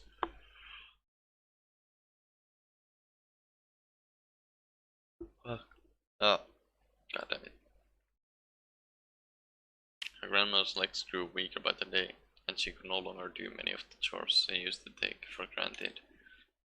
And so this morning found Kaine lacing up her work boots, the breakfast of burnt berry rolling through her belly. Where are you going today? Asked Grandma suddenly. Kaine looked up, surprised. The old woman rarely asked for specifics anymore. Well, I was going to check out the camel trees and see if they were ripe. I thought we could make some jam or something. Well, I'm going to pick up some flagstones, so I need to take the wheelbarrow. Flagstones? What the hell for? Kaine stared at her grandmother, then held out her arm and swept it around their home. Constructed mostly of cloth, rope and rubble, the old place stacked like a boxer in the final round. Grandma, a dying cat could shoot through this house. I'm going to build a stone wall so we have some protection. The woman laughed, exposing her total screen to the world. Goddamn girl, if a bunch of thieves want to ransack this old place, then come. We got nothing for stealing anyway. I'm not worried about thieves, I'm worried about shades. People saw one west of the village yesterday. The old woman tilted her head and stared at her grandmother. Well, shoot. I don't know why you had to do it today. You can worry about some other. Grandma, no. If I don't go to kill my trees, we won't get eat tonight. You know that. Her confused expression passed across the old woman's face, and for a moment she was a small child lost at the carnival. Yes, she said after a bit. Yes, of course you're right. I'm sorry, Kaine. Lately seems how my mind is. She didn't finish the thought. Instead of walking over to her nightstand and gently taking the breath of lunar tears from the drawer. The flower's petals had aged to brilliant whiteness, and Kaine thought it was more beautiful now than the day she first received it. You'll be a true woman soon, I said as she placed the flowers in the girl's hair. So that means less chatter about chains and building defensive walls and more talk about how beautiful you've become. I know it. Kinda reached up to remove the garland, but the look on her grandma's face stopped her hand. Beautiful thing, said the old woman. There ain't another one like you in all the world. I'm very proud of you. Okay, Grandma, that's enough goddamn compliments for one day. That's a mom on you. Where did that come from? Gee, I wonder. I'll teach you to sass me, girl, yelled Grandma. Suddenly she lunged forward and grabbed Kaine by the ears, pulling her around the room with a crazy grin on her face. Grandma, yelled Kaine in a quacking voice. Grandma, stop it, what the hell? The old woman stared at her and blinked, then slowly held her wrinkled hands out as if it was the first time she'd ever seen them. Oh, fuck.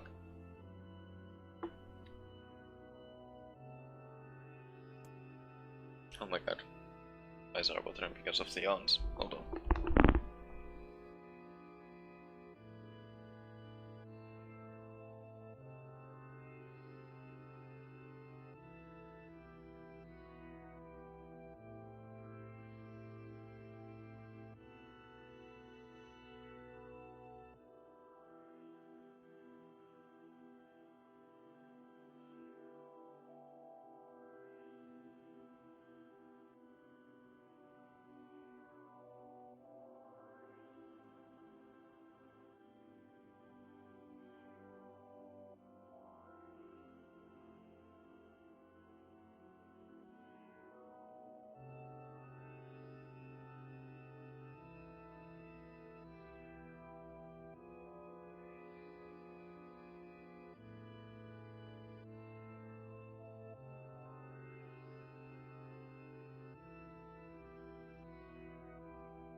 Oh, I don't know what happened there. I'm sorry, girl. Sometimes mine just.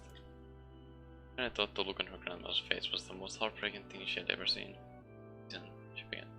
Maybe I should stay home after all. No, I won't have you stay here to keep an eye on an old conjurer like me. With your fruit and your wool and whatnot, I'll be fine. When you come back, I'll have a nice supper dinner waiting for you. Annie rolled her eyes, then kissed her grandmother on the forehead and made ready to depart, trying desperately to ignore the worry that was gnawing at the walls of her heart. Penny could feel the old woman's eyes watching her as she moved down the path. Don't turn around, don't turn around, she told herself, and the end to temptation was too great. Spun on her heel for one final look and saw a small bent woman standing in front of a ramshackle hut, with a sad expression on her face. God, she looked so old now. It's like the wind could reach down and just carry her away. Kinda worried about her grandmother all day, causing her work to suffer. The little fruit she could collect was tossed careless into a wheelbarrow, and she only found a couple of stones before losing interest in the project. Finally, as dusk approached, she decided to call it a day. Cursing herself for the lack of focus, kinda pushed the nearly empty wheelbarrow back down the path. She crested the final hill. It was only frozen in place. The wheelbarrow fell from her fingers and collapsed on its side, sending a few pieces of wrinkled brown fruit rolling back down the hill. Her gaze was transfixed by a thick black cloud that hovered just ahead. Pressing its path with that finger, Kaya suddenly felt her stomach knot in on itself. No, oh God, no! Her grandma's house was ablaze, the flames licking up as if trying to touch the sky itself. Grandma! Grandma! Kaya ran then, faster than she had ever moved in her life. Once she tripped on a stone and went exploring the rocky ground, but she kept her to her feet and continued running, unmindful of the blood that spilled from her wounded hands and knees. As she got closer and closer, Kaya's mind began to race in time with her footfalls. It's too dark. It's too dark. What's this fire? It can't be fire. Too much smoke. Save her. Save her. She burst into the front yard and came to a sudden halt. Her worst suspicions confirmed. The smoke from the fire was mingling with the thick, inky blackness of an enormous shade. The massive creature supported itself on 3 twisted feet and achieved balance through the means of a large armored tail. Scales, horns, and claws sprouted from its body in a random chaotic pattern, giving the appearance of a lizard designed by some insane god. Seeing Kaine, let out a roar and flicked its tail, sending a small whirlwind spinning around the yard. For a moment the creature retreated into a shimmering inky blackness, as if her mind was unable to comprehend that such a thing could actually exist. But then the smell hit her, a blend of rotted meat and excrement. The horror became real once more. The creature bellowed again, and this time Kaine responded with a scream of her own. Right, you bastard, she thought as her scream echoed off the high cliffs around them. It's you or me, let's go. The shade eyed Kaine with bemused interest, and its began looking from her to the house and back again, as if urging her to look at the destruction it had so gleefully wrought. With dread building in her heart, Kaine glanced toward the house. Through smoke and flames, she spied a small figure struggling to escape the ruins. Grandma! At the sound of her voice, the old woman began waving frantically. She's alive, thought Kaine. Alive! Kaine's legs sprang alive as he raced across the yard toward the flaming wreckage of the house. Before she could advance more than a few steps, the shade opened its mouth and let out a roar powerful enough to uproot trees and send them flying. Blast sent Kaine tumbling through the air before smashing her against the rocky earth. Stars danced in front of her eyes as she tried to remember how her legs worked. Get up! Get up! Get up! Get up! Get up now! As Kaine struggled to her feet, the shade stomped toward the house and pinned her grandmother to the ground with the tip of a claw. The old woman struggled to move the claw from her stomach, but she might well have been pushing a mountain. She coughed briefly, sending a small spray of blood into the air, then collapsed to the ground, her energy spent. Kaine lost her feet only to fall back to earth with a gasp. Her ankles were on fire, one or both of them were surely broken. Ignoring the pain that screamed through her body, she began dragging herself across the ground, leaving a drunken trail of dust and blood in her wake. Her grandma. Hold on. Just a little longer. Grandma's face was turning blue, her eyes rolling back until only the whites were exposed. Kinda pulled herself across the ground with maddening slowness, the distance seeming to increase with every second that passed. The shade glanced between the two women and flicked out its tongue, its giant mouth turning up at the corners. Short, panting breaths belched from somewhere deep inside its skull. Past her, laughing at us. She had no idea how such a mindless creature could experience emotion. There could be no doubt the shade was taking joy in their suffering. Yeah, I see your plan. The shade moved its claws slightly, allowing Grandma to breathe again. She was clearly keeping her alive only to snuff out her life when Kanye was close enough to touch her. I'm gonna kill this bastard. Suddenly all her strength, Kanye rose to her feet. It was a sickening snap from her right ankle as the foot twisted backward, but she forced it from her mind and began to hobble toward the monster, pulling a small knife from the pouch at her waist. She left the foot that pinned her grandmother and plunged the weapon deep. "Give it back," she screamed. "Give it back to me." It was like stabbing a rock. After a few swipes, the knife broke at the hilt with a dull snap. The shade panted laughter again, then raised its tail and sent it rushing through the air toward the young girl that was latched to its foot. Kinda never had a chance. The tail struck her square in the chest and sent her crashing into the burning wreckage of the home. As she lay on the ground with blood pouring from multiple wounds, a small, weak voice spoke up. "Kaine." Her voice blurred, but she forced herself to focus on the sound. Finally, her eyes cleared enough for her to make out her grandmother's hands reaching out to her through the smoke. "Grandma? Kaine, you gotta run. You can't miss this one." I grabbed all the hands. What? Oh, how did I read all the hands? Granny grabbed the hands and held on with all her strength. "Grandma, come on. You have to go." The woman coughed loudly. One of her hands, slick with blood, slipped from Kanye's grasp and thumped to the ground below. "Grandma, no, no!" I said, "Run, goddammit. You have to live. You have to get through." The thought would stay forever unfinished. Before she could say another word, the shade's clawed foot descended, smashing through the remains of the roof and down upon the shattered figure of the old woman. Blood oozed from gaps in the creature's toes as the terrible putrid smell assaulted Kenny's nose once again. She stared at the foot, dumbfounded, convinced that what she was seeing could not possibly be real. When the creature finally lifted its appendage, all that remained underneath was a twisted, unrecognizable mass of rubble and red. Her grandmother was gone. Kinda blinked, trying to feel the hands which had been in hers just a moment before. For a fleeting instant, she could remember the warmth of the embrace, the trembling of the fingers, but then the sensation drifted away on the breeze and was gone. Memories flashed through Kaine's mind, one after the other, faster and faster, until they became a meaningless jangle of noise. Kaine screamed then, a thunderous sound that echoed off the cliffs and seemed to roll away forever. The shade raced forward, black echo pouring from its mouth and dissolving into smoke on the ground below. The earth shook with every step as it curved towards the spray. Kaine's body slowly rolled, as if controlled by a mad puppet master. Her arms and legs were bent at impossible angles, her head lolled dangerously to the side, yet somehow she managed to stand. Staring at the shade, her eyes began to glow with a deep red fire.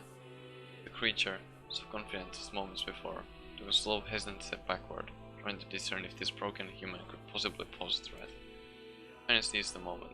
Laughing like a madwoman, she leapt into the air and plunged the shattered hilt of her knife deep into the leg of the shade.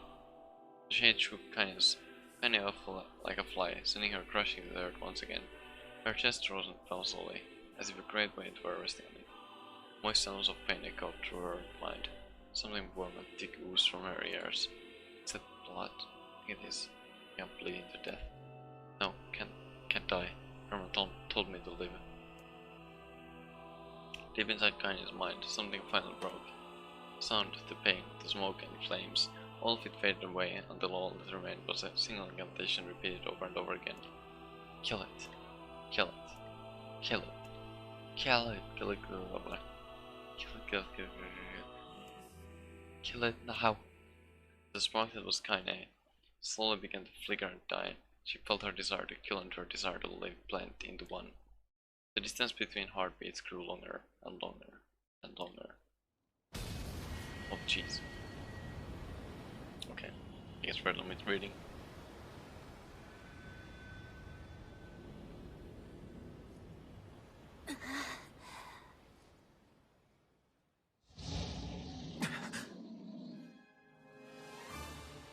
The beast approaches. Oh, I know.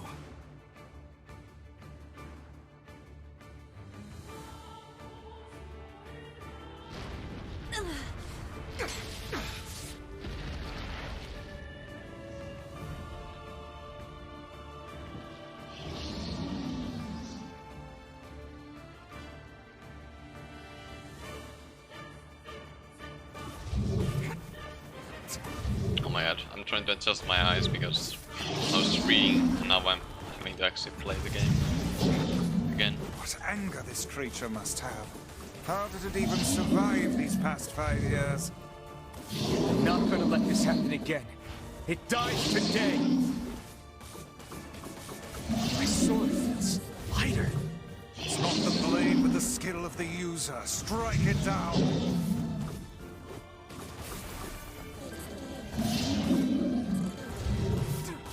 God damn it.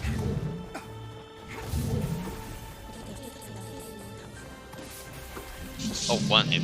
Okay. Hold on.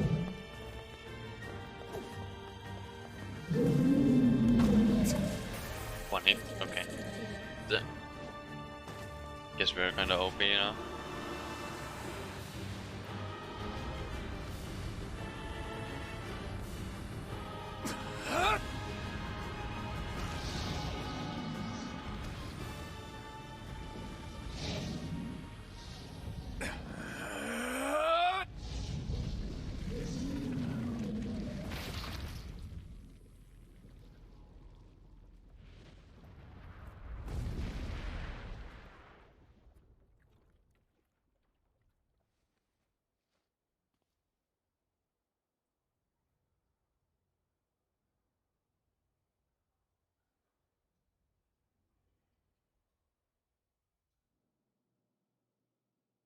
Okay, more reading. Question mark? Yeah.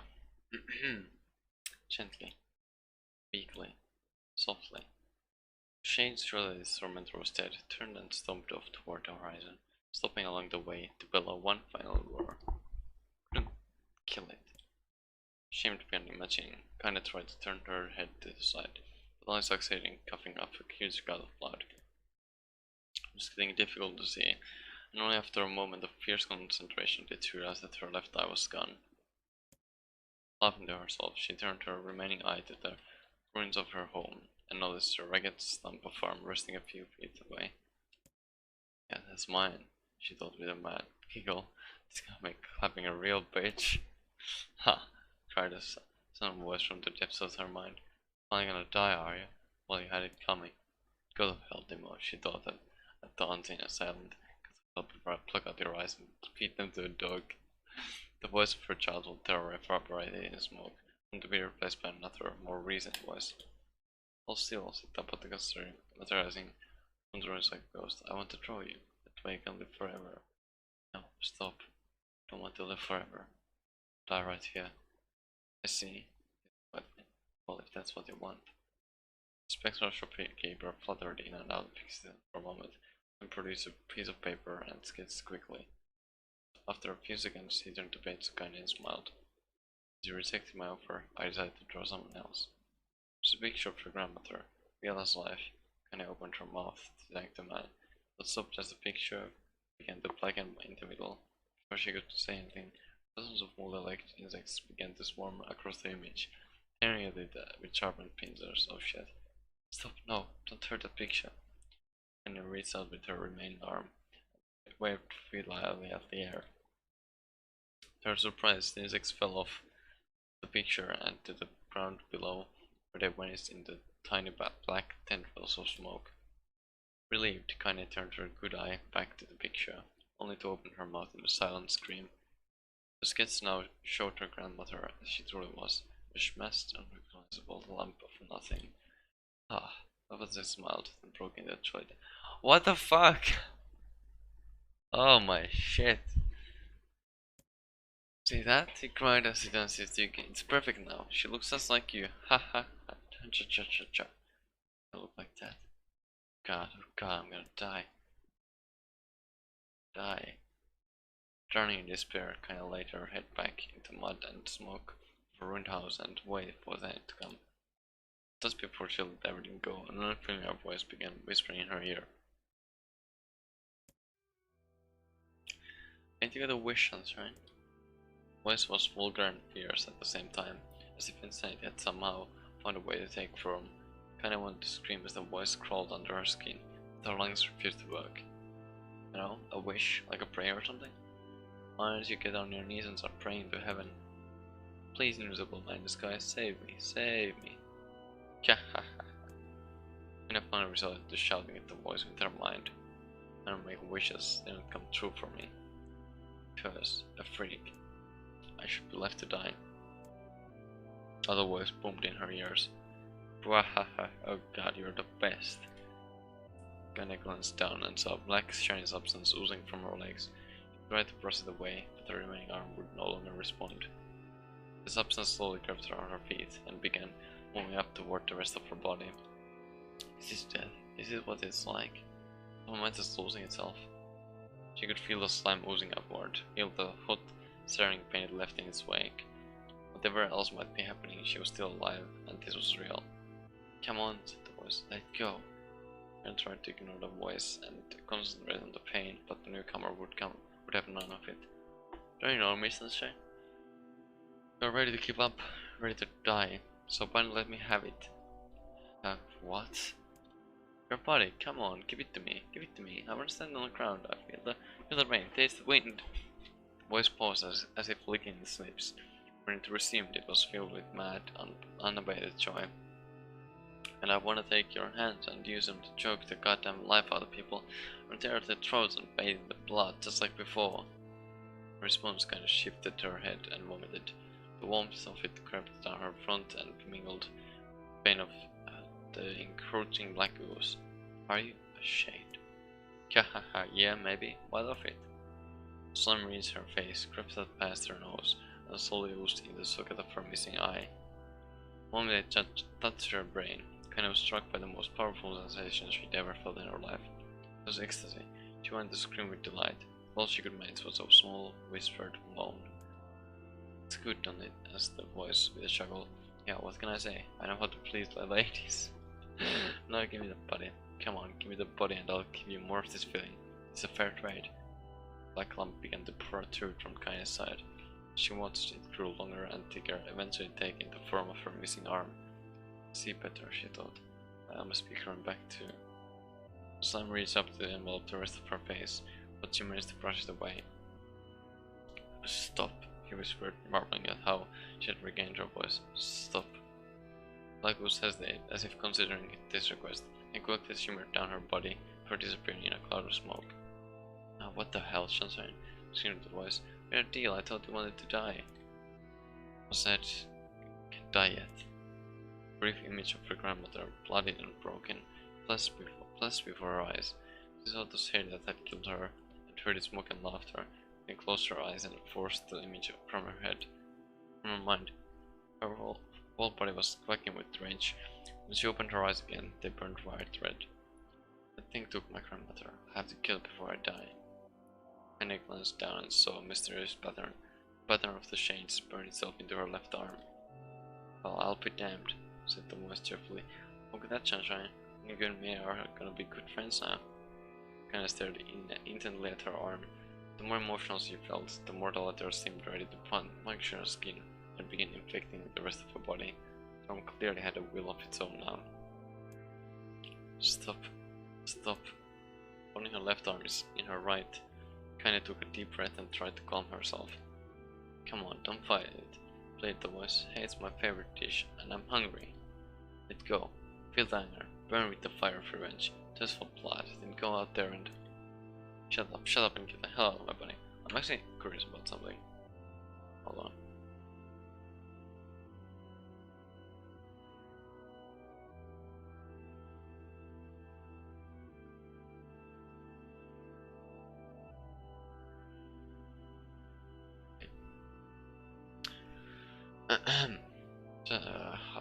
Okay.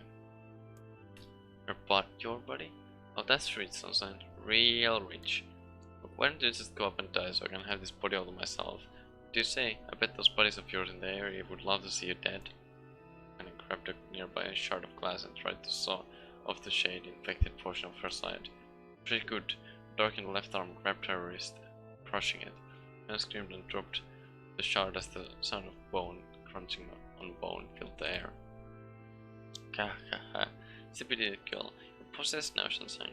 And there ain't no going back. The voice laughed again, a loud long wail that seemed to go on without end. Possessed, whispered Kaine. Yeah, possessed, you and me. We have what you might call a time-sharing arrangement. Remember how folks used to think you were a freak? Well, wait till they get a load of you now. Kaine looked up, tears in her eyes. The sky seemed smaller somehow, darker. It's because of the shade. Is this how they see the world? So listen, purred the voice. I know this whole possession thing seems a bit sudden, but it ain't all bad. There's plenty in it for you too. We're a powerful creature, Sunshine, and now that power belongs to you. With enemies, who can kill, I can make it happen. A little fat kid who gets big on you, that big old shade that squashed your granny, will wrap them up in their own assholes. No more abuse for you, Sunshine, no more pain. Oh wait, said Kaine. You're Shade, why would you help me kill another Shade? Why do you think I'm some kind of racist? Some killing snob? I don't give a good goddamn who you murder, honeypants. I just want a drink from the well. I considered this as she struggled to her feet. The power of the Shade coursing through her. Smoke from her house was drifting away with the wind, and she enjoyed the weight the cool evening breeze felt on her new left arm. After a long pause, the voice broke up again. So how about it, you and me? We could have some good times together. Look, I'll even take care of the bloody part if you don't want. Fuck off, asshole, muttered Kaine. I'll handle the killing. Ha ha ha, screamed the voice. Look at you go, oh Sunshine, we're gonna have so much fun. So listen, my name is Tyran, and if you ever need me, I'll just be hanging out in this piece of meat you call a heart. Now get to it. The more you kill, the more your heart becomes rotten and sour, and I like rotten and sour. And I found herself nodding at the voice. Yeah, I said. Yeah, I think this can work. I'm gonna find that shade and I'm gonna strangle it with its own guts. And when I'm done, I'm gonna do the same to you, Tyran. Count on it. Ha, laughed Tyran. I'm shit bigger than you, so good luck with that. Oh, and hey, one more thing. Right now, you and me are sharing this body, but if you ever run out of hate, if you ever, go soft, I'm gonna take over everything. So keep on killing, Sunshine, and watch your back. The voice grew fainter and gradually faded away, fading to somewhere deep inside Kaine herself. Kaine waited until she was sure the voice was gone, and waved her new left arm around a few times. It feels perfectly normal, she thought. It feels like mine. Wistfully, she began poking and prodding at the new limb, determined to find something wrong with it. She didn't want it to feel normal. That would mean the creature inside her had already won. I'm the Shade. I'm Kaine. Repeating this mantra in her mind, she slowly began digging through the rubble of her house. Be careful to ignore a certain red stain spot in the corner. Finally, after what seemed like an eternity of heartbreaking work, she found what she was looking for.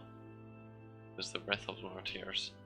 If it had been through hell and back, the garland's petals were as bright as ever. I decided to place it in her hair, then slowly lowered the wreath and stared at it. I'm sorry, Grandma. I'm so sorry. I don't deserve to wear this anymore. I'm possessed, corrupted, a freak. And this time I don't think there's any going back. Holding the flowers to her heart, Kaine filled the ground and sobbed. As night gradually lightened to dawn, and the people of the area rose to their daily lives, she remained in position, as if theirs could somehow wash away the horror now infected her world. Alive. Ah, Stay alive. Stay alive. Grandma. Kaine, you gotta live. You gotta come back to us.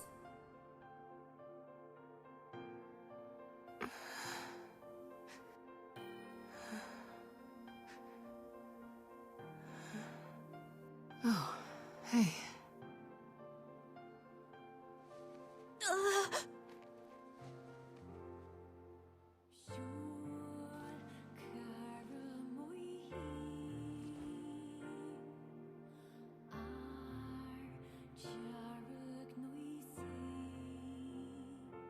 Emil, you were the one calling me, weren't you? You still recognize me? Of course. I knew you right away. Thank you, Kaine. Welcome back, Kaine. Wow, you grew up. this line is still so. So, how long has it been? 5 years.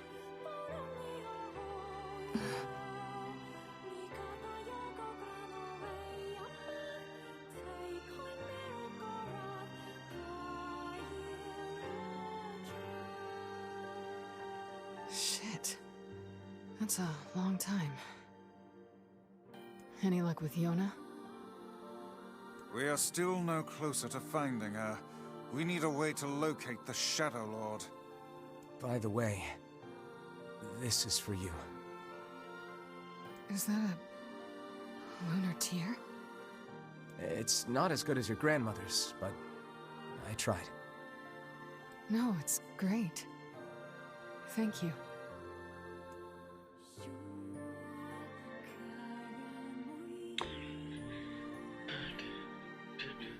Kaine waking from her long petrified sleep. Oh fuck. Emil's unflagging kindness.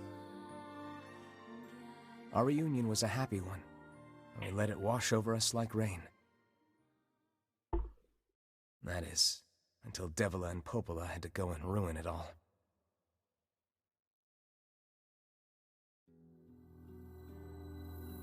Are you kidding me? You can't be serious! Please, try to understand.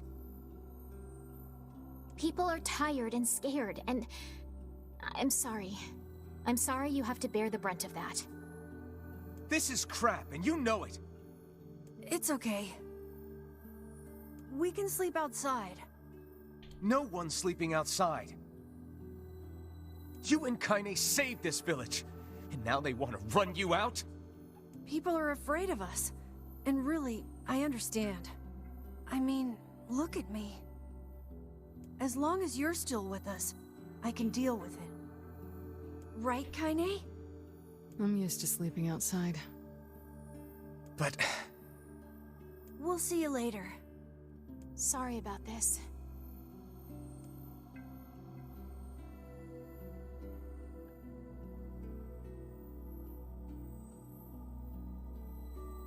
What is the matter? Kaine always sleeps outside. I never thought about that until just now. Never even occurred to me. Damn it. We should turn in.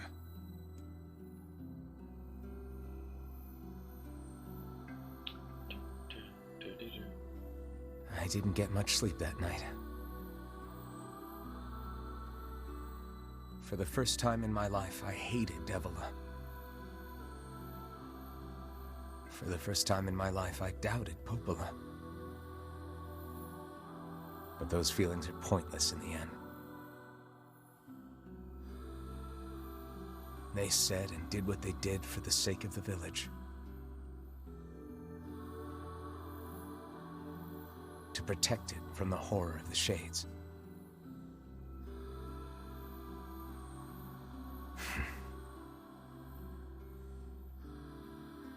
Really, how can I blame Devila and Popola? In the end, I'm just as bad.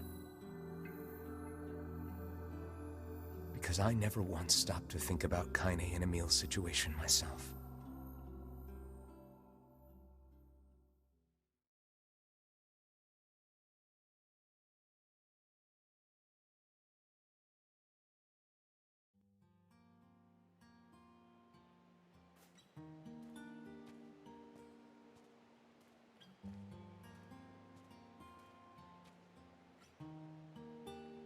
should apologize to Kaine and Emil.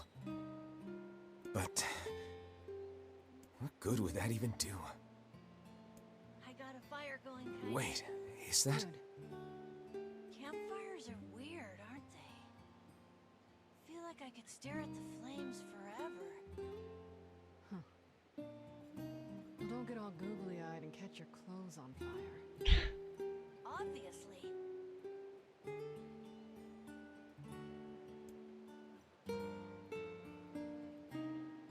I'm so happy to get to talk to you again, Kaine. Yeah, me too. Hold on, let me do something real quick.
Okay.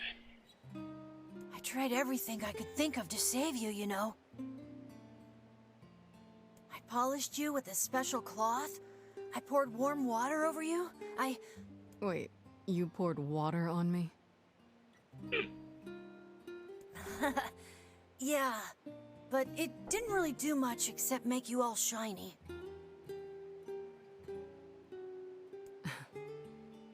Hey, Emil. Thanks for saving me. I guess you noticed how I look different now. I'm sorry, Emil. I'm sorry for all of it. Well, I mean, this new form isn't all bad, you know? At least I can look at you when we talk, right? Hey, so why don't you tell me something about yourself? Not very interesting. Sorry. Come on, I just want to know you better. Please? Fine. This all happened when I was a kid, before the whole shade possession thing. My body is different. And when the villagers found out about it, they started treating me like a freak. But one person, my grandmother, accepted me just as I was. No matter how bad things got, she gave me the strength to keep going. She's really special to you, huh? Yeah. Oh, hey! That gives me an idea. Since we cured your petrification, we should start looking for a way to cure your possession in my body. I know we can do it if we all work together. Heck, it'll probably be super easy. Let me guess. More warm water. Okay, can we just forget I told you about that?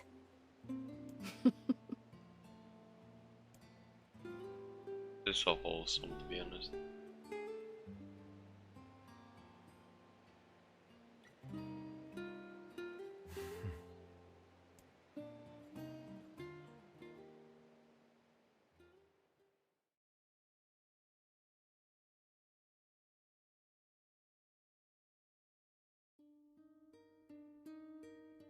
Sleep well? Sure. And yet your red eyes tell a different tale. Don't be so hard on yourself, lad. I need to go see Devila and Popola. Very well.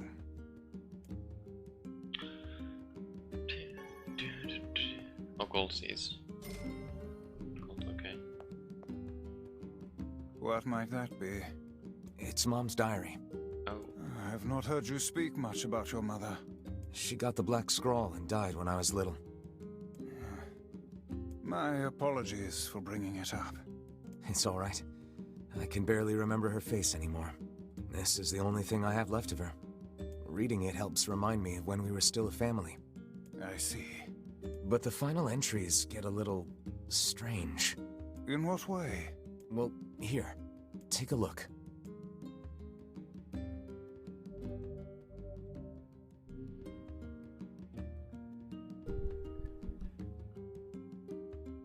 Say there. Can you not hear me? Oh. Okay. Why are you standing about like a slack-jawed ninny? Sorry.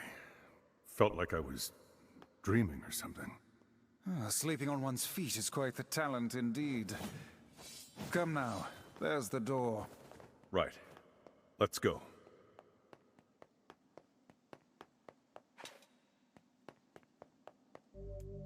Proceed beyond this point and you will be unable to save until the battle is over. Do you want to go through the door?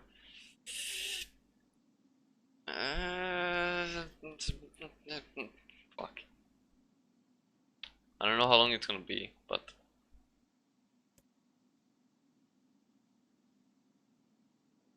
Sure. Fuck me. I mean, we didn't really have anything. Like, if I need to... What the fuck? Reduce on me again. This is the vault. To recycle the vessel to avoid the destruction of wall.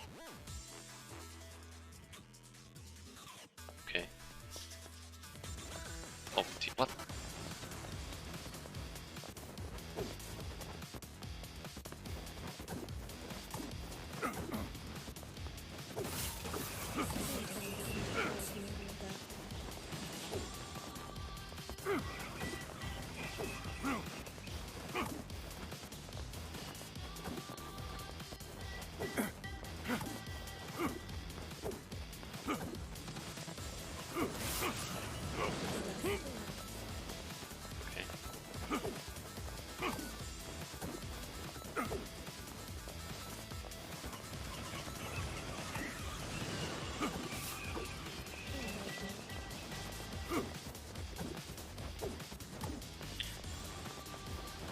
So yeah, if someone is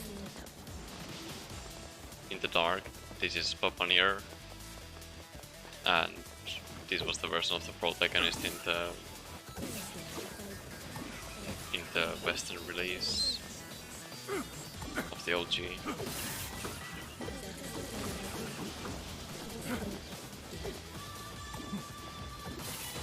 As far as I know. What?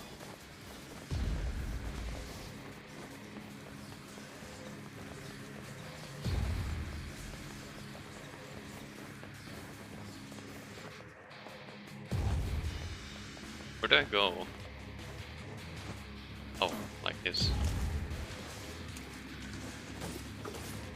Please hit 3 hit, wow, okay. Very much hard.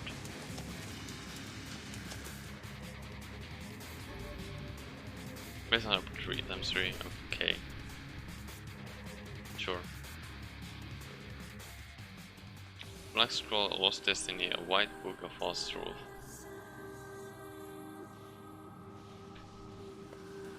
Oh, this is the manor.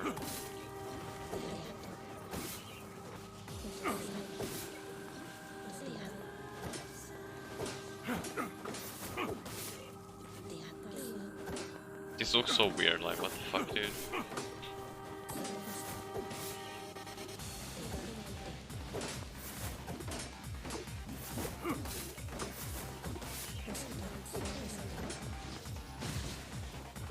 I guess Dark Execution would work better here.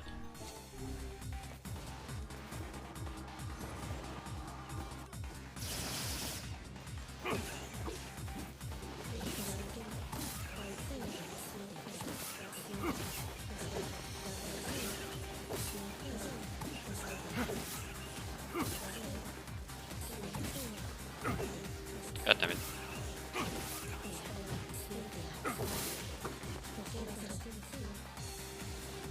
Do we go in? Guess not. Oh, that was it. Okay.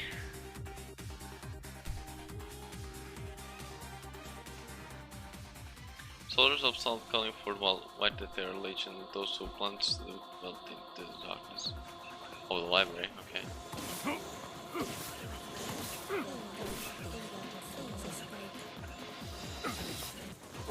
What? This is spawn. What? Come on.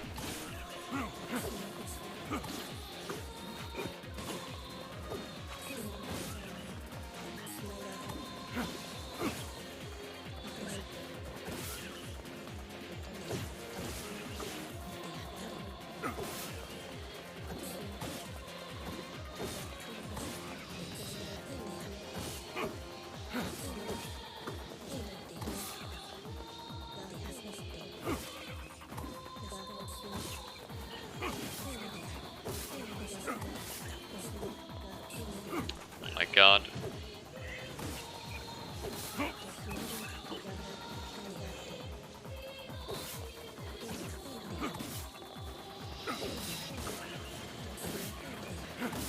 I just realized my health is super low.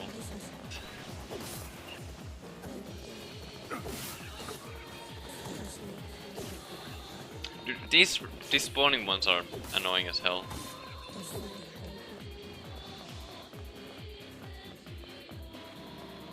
Okay. And one-handed sword, full res. Oh, nice.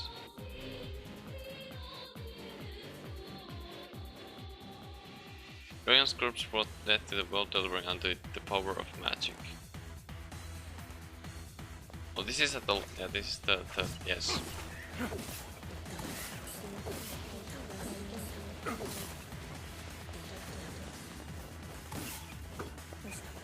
Oh my god.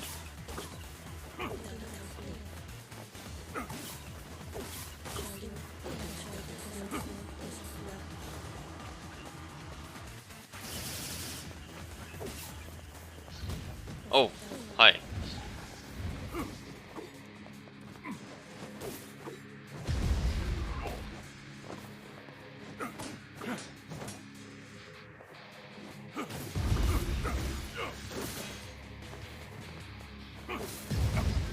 Oh my lord.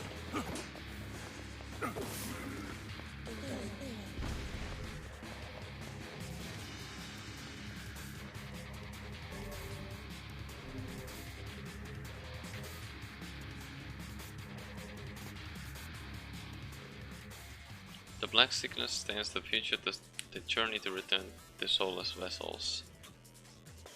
Oh, what? Where is this though? Is this Barn Temple but does the side scroll instead?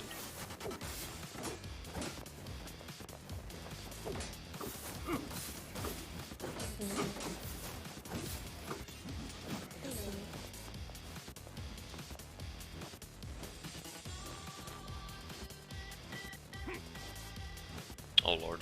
Oh lord.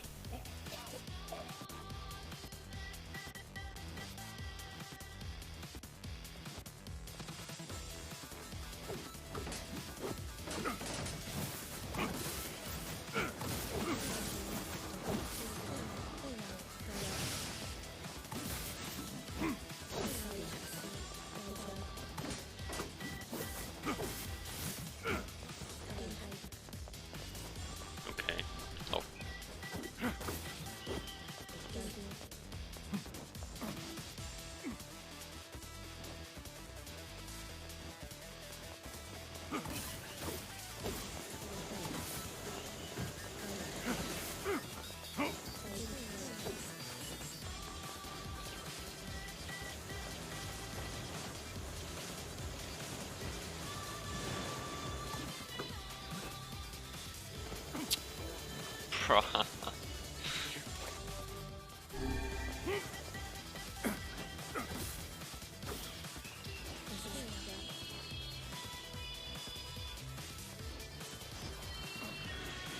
Oh my god.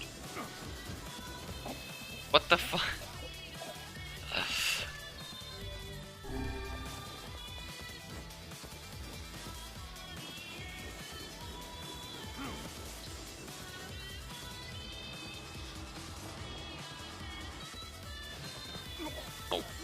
waited too long. Probably have Darklands for this though.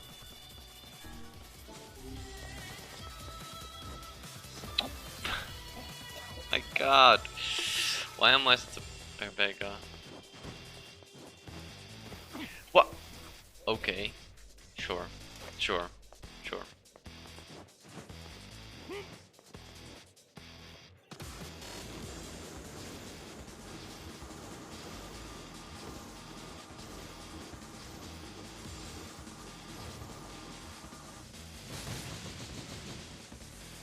That works.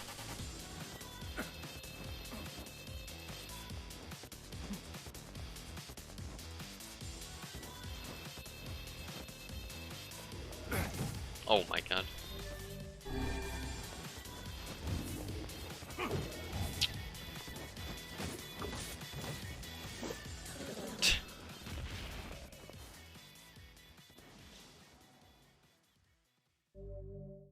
Kabuki outfit, okay. 1000 experience points, okay.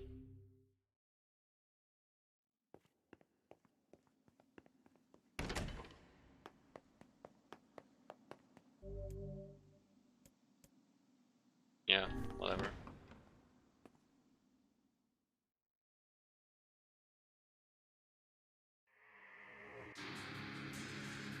The ability is dividable into 200. Oh my god. Following actions are protected turtle, okay. That's fine. Easy.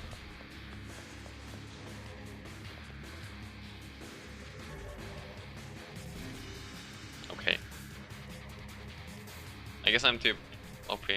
Black and white 30 impacts the vessels from waivers, the first time the Spanish. Junk cube, okay.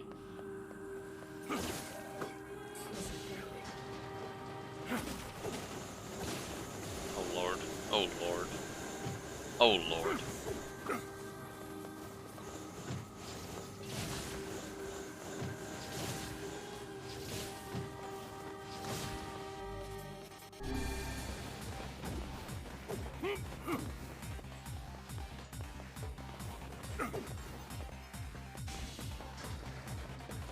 Where am I supposed to go? I guess here.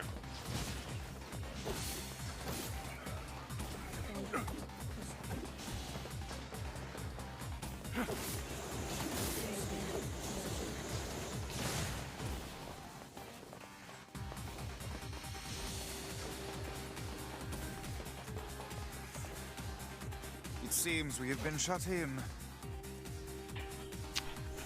It would seem so, yes.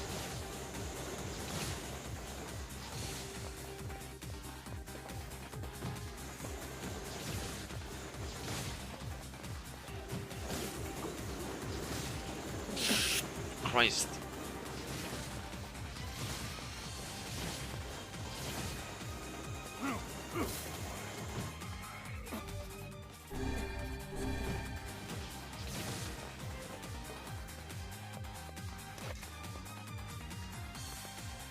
Okay.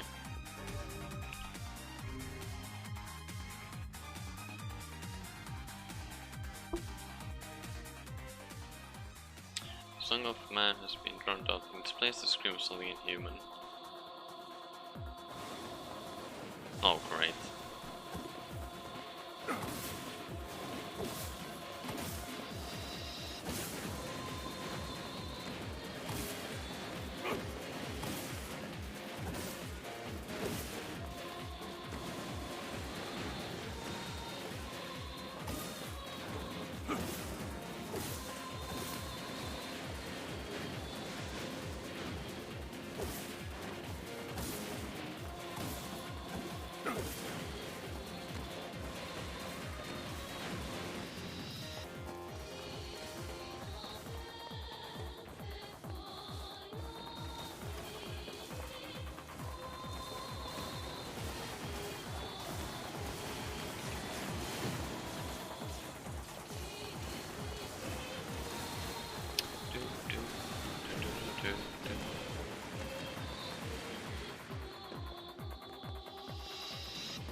or full slam.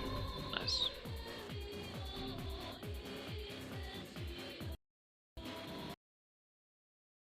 Are you fucking serious?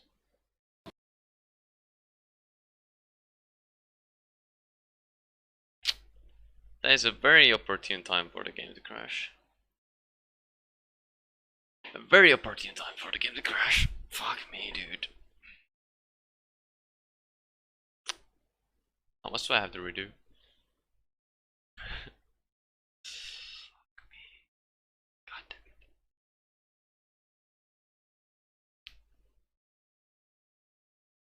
Fuck. It probably didn't. Yeah, it didn't save. I think, or maybe it did. I don't know. Probably didn't. I guess we'll see. Fucking hell.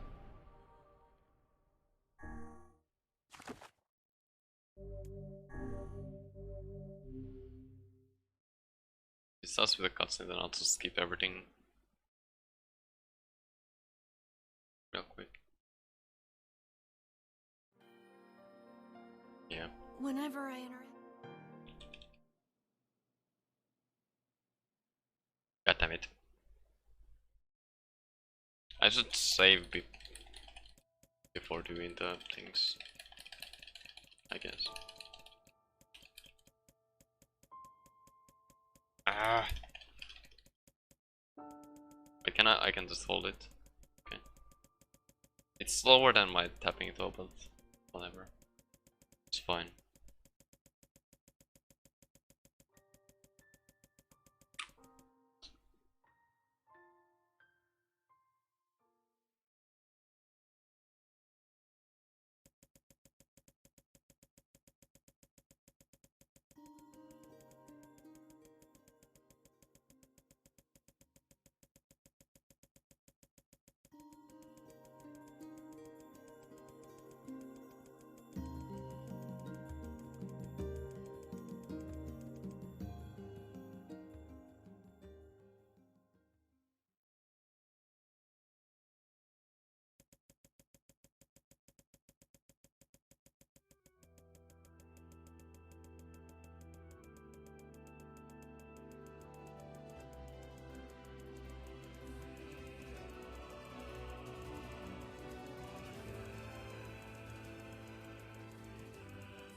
Oh my god, I forgot I actually have to fight this Elma.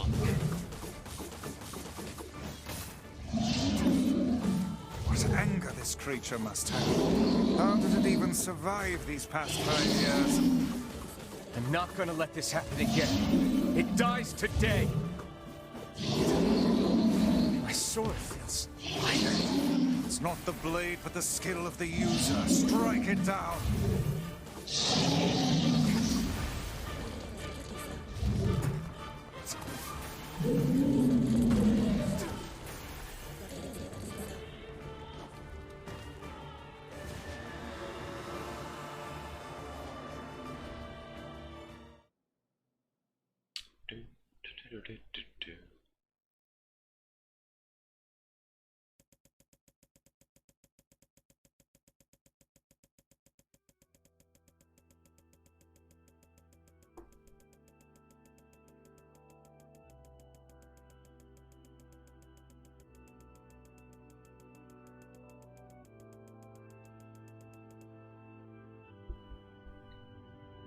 Alive.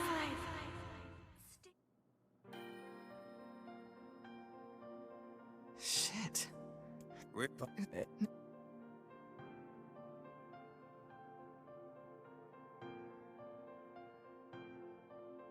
Kaine waking from her long petrified sleep. The animation played out after the Neil's dialogue. unflagging kindness. I can't even skip this. Okay, whatever. Our reunion was a fine. happy one, and we let it wash over us like rain. That is, until Devila and Popola had to go and ruin it all.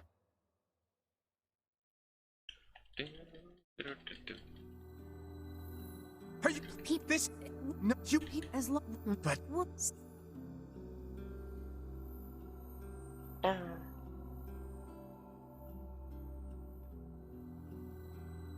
What? We...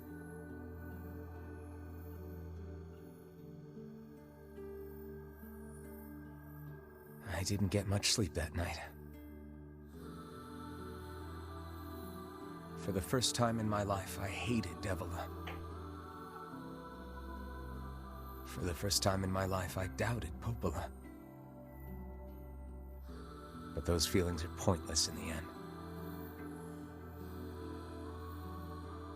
They said and did what they did for the sake of the village. To protect it from the horror of the Shades.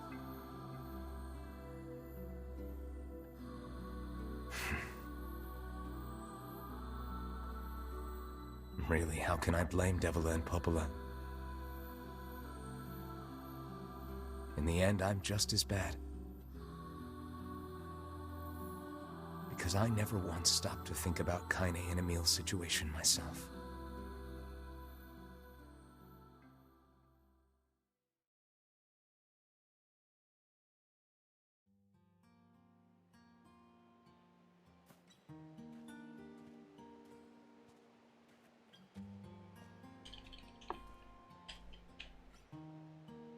But I got a fire going, Kaine. Good. Yeah. What? Hey, I'm not very I interested. can This, you can hold skip these ones. Oh, oh. Oh well.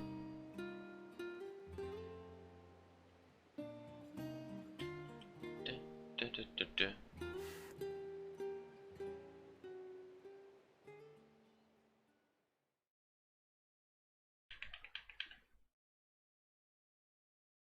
Damn.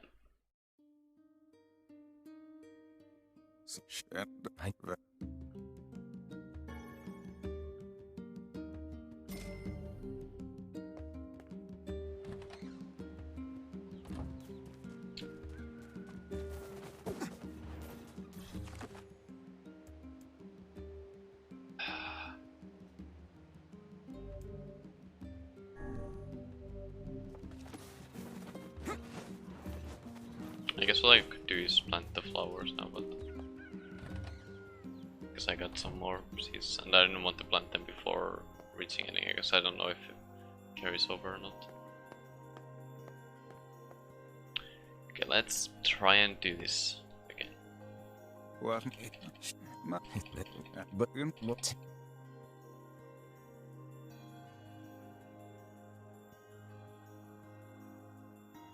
Say there. Okay.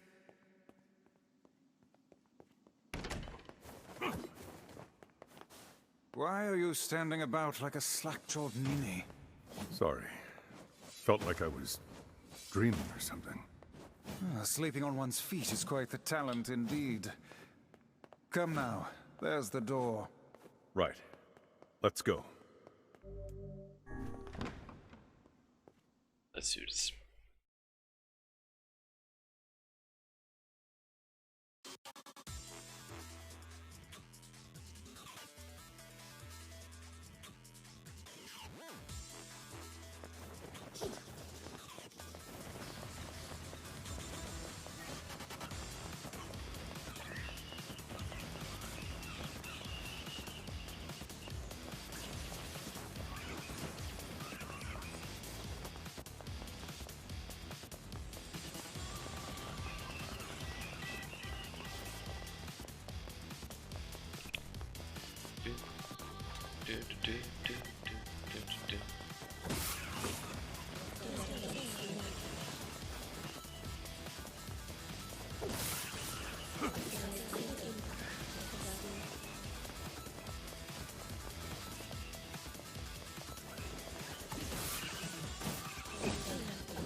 damn it.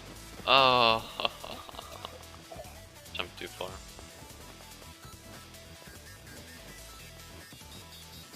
What? Why? God damn it.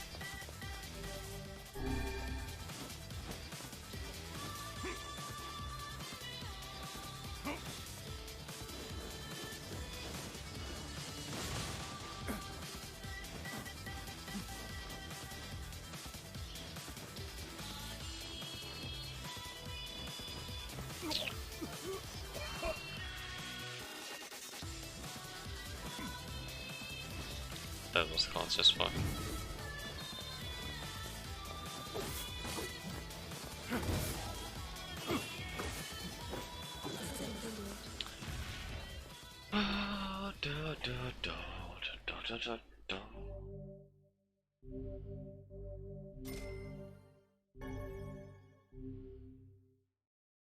I'll go save now.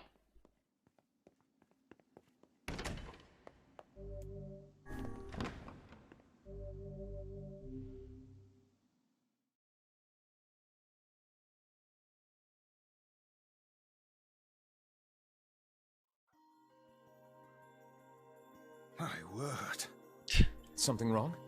I feel as if I've just awoken from a most unpleasant dream. I know what you mean. That happens to me whenever I read it. Damn.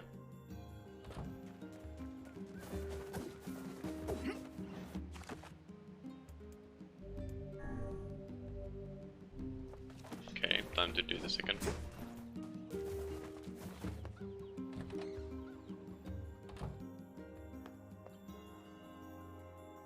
The diary. Yeah. Lately I haven't been... The world of the recycled vessel.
That worked better, I guess.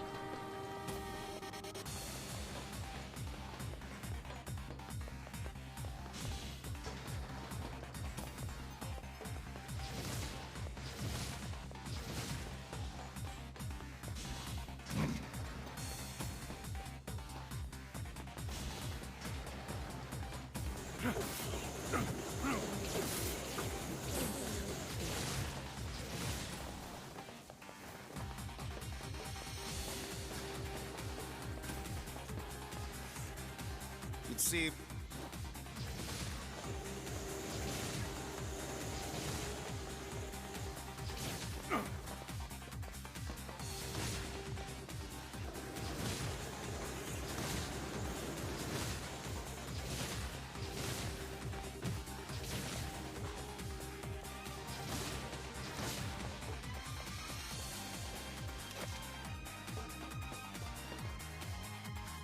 Do, do, do, do.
else with to do this day.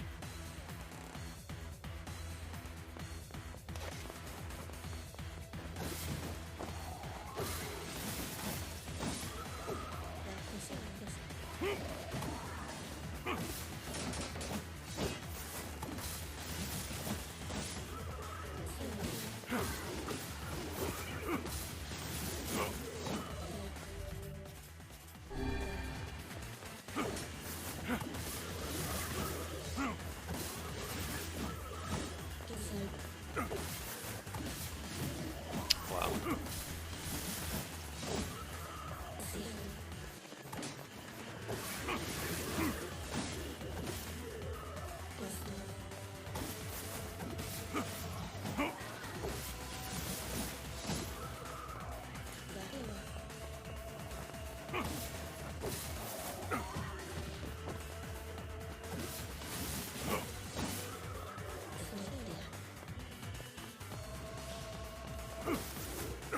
Oh, hi. What the fuck?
Nice. Okay. Just kissing ever. Chicken. Aw. Puppet priest collects the cursed prayers and polishes the vessel. Oh. What?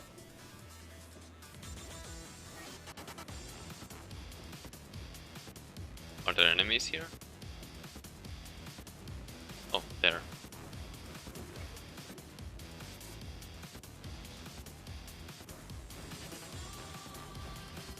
The fuck?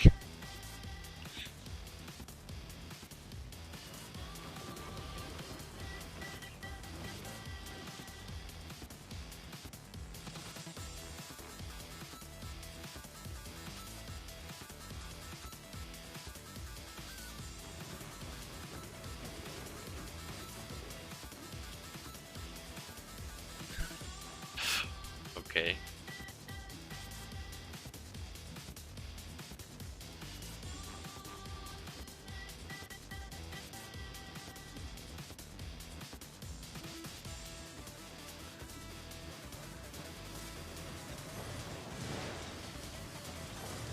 Oh my god, these are hard to do.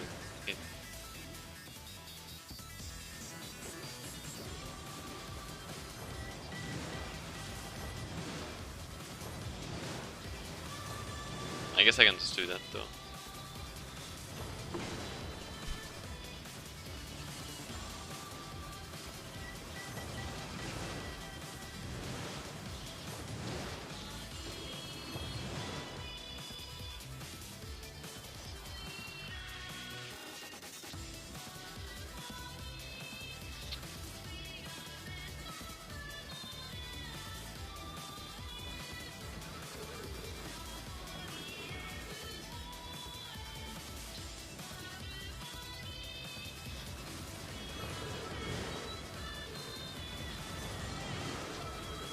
Why is there a board there? What the fuck?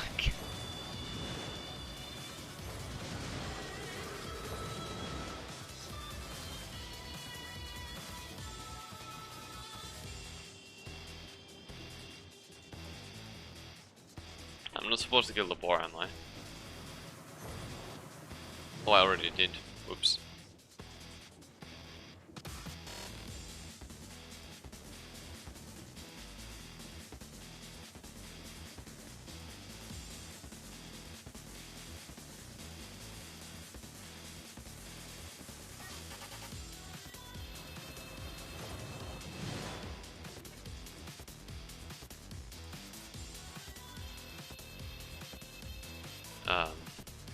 Not there.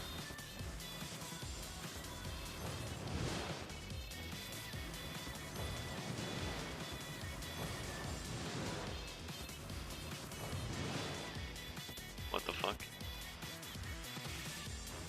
I wonder if I missed some.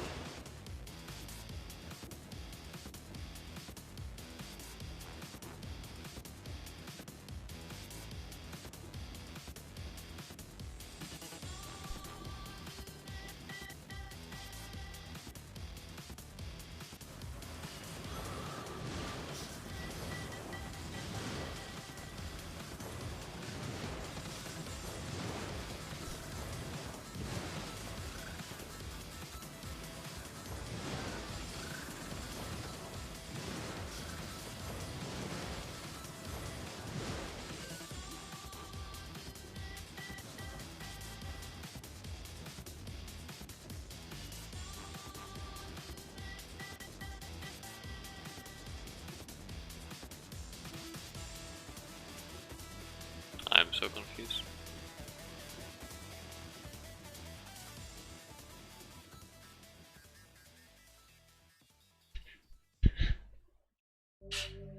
Samurai outfit. Okay, 4,000 experience. Okay, doesn't go okay.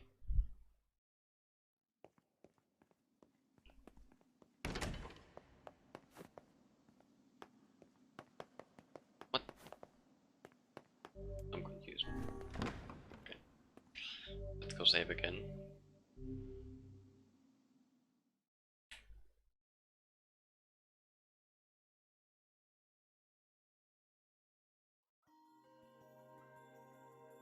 My word. Some.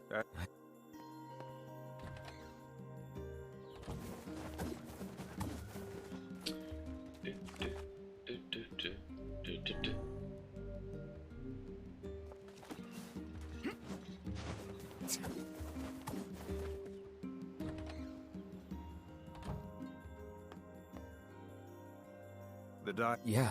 The word.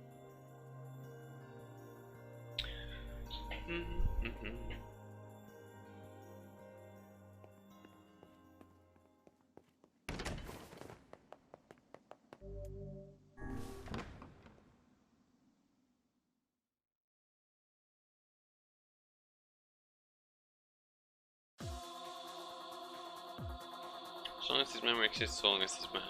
I gotta talk about blood. Fuck. Wait, is this like seafront? Yeah.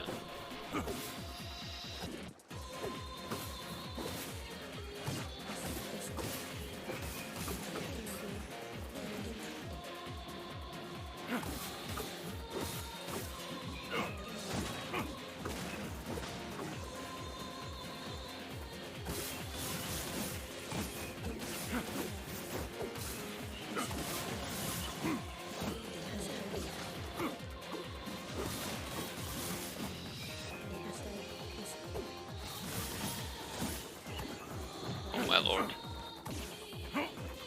Lock on plus.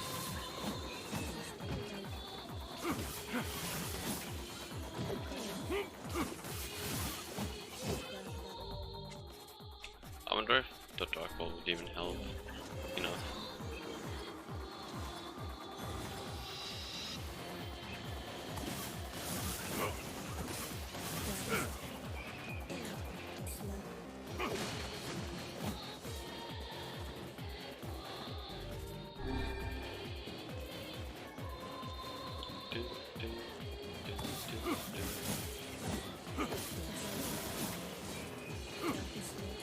Where the fuck?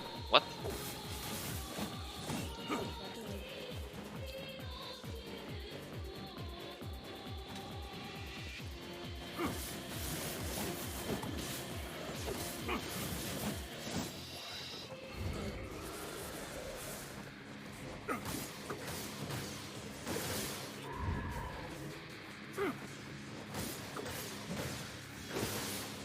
I'm actually challenging one.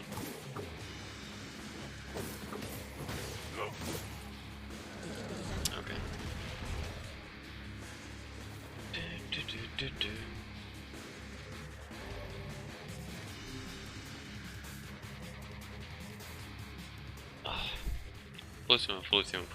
Fully special. Okay. Oh.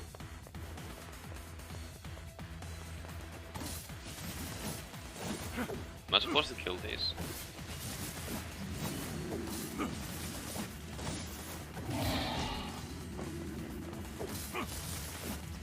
I have no idea. Probably.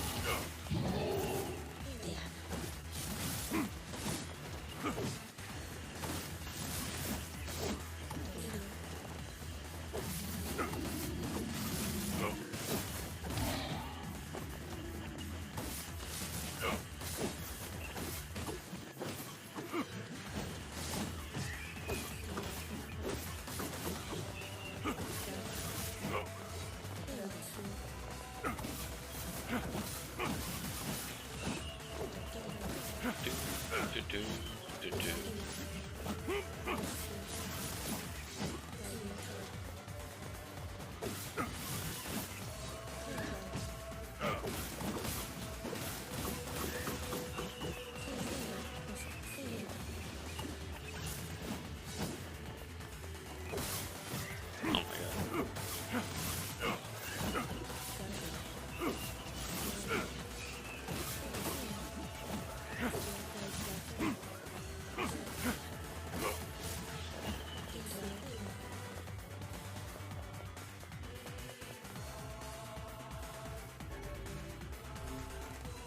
Okay.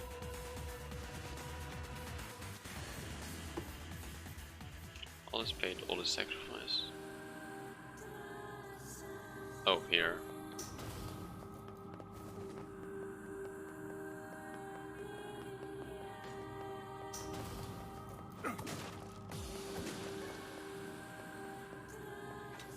What? Oh, yeah, never mind, I'm done.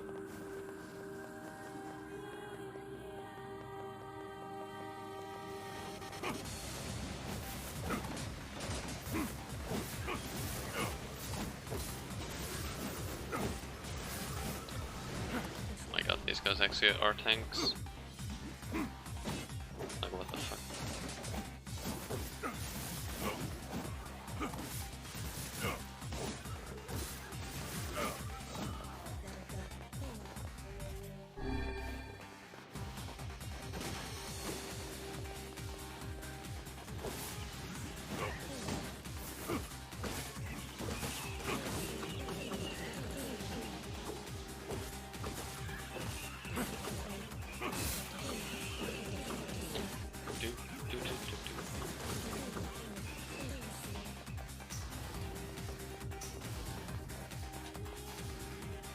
It seems we have been shut in. Oh, great.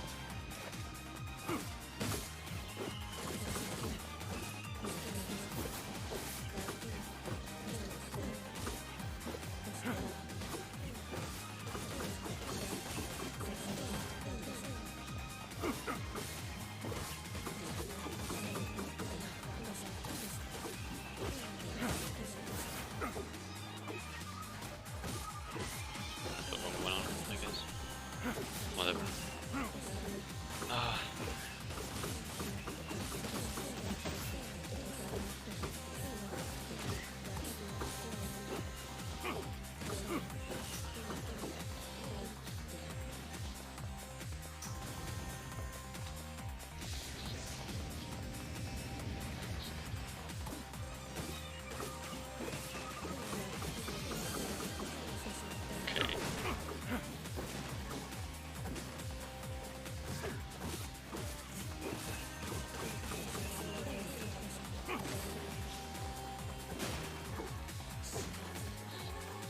Oh, we're getting fluoride as well here. Nice.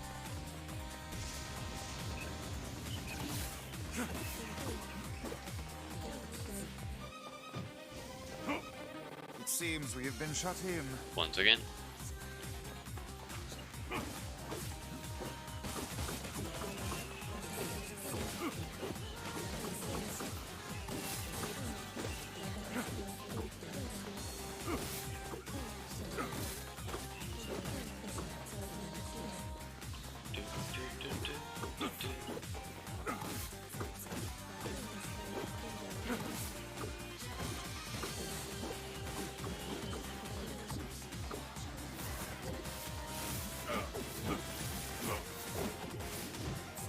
Oh.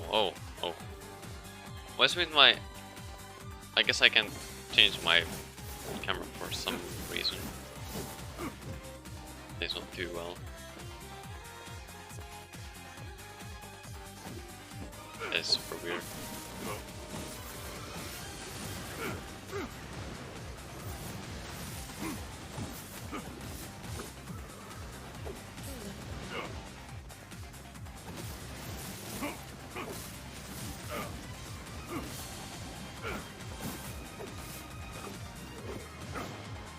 And now I can.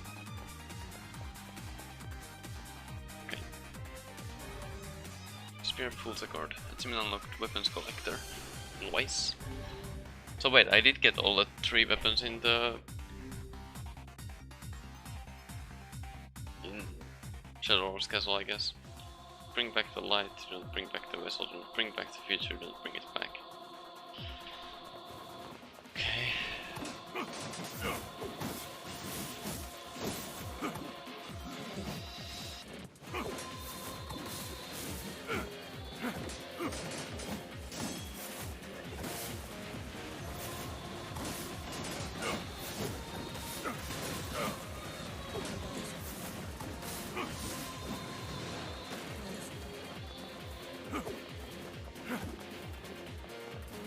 Oh.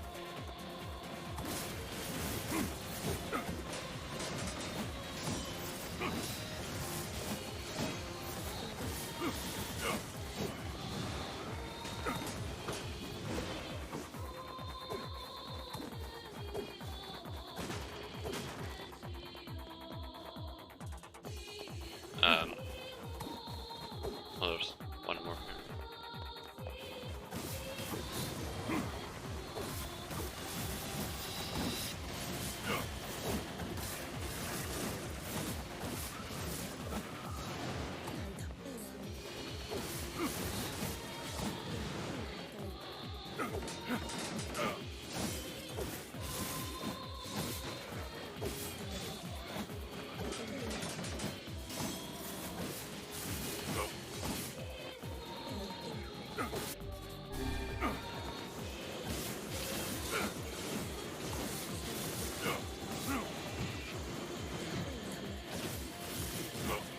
Goddamn.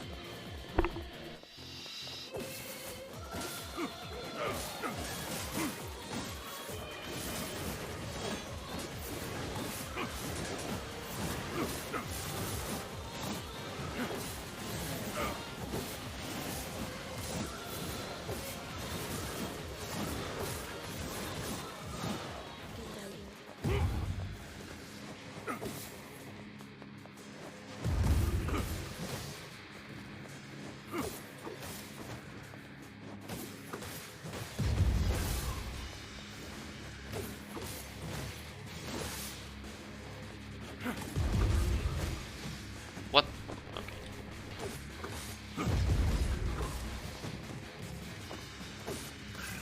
There we go.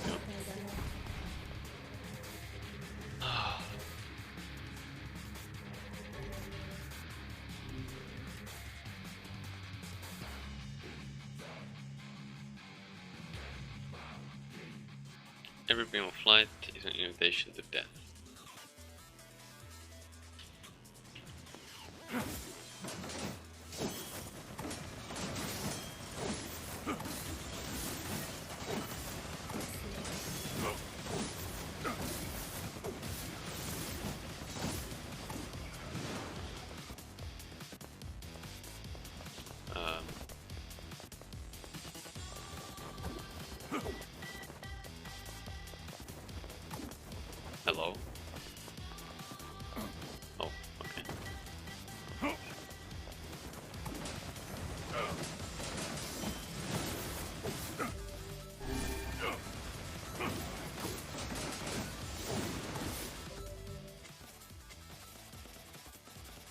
I haven't actually tried the Dark Phantom. Maybe I should try it.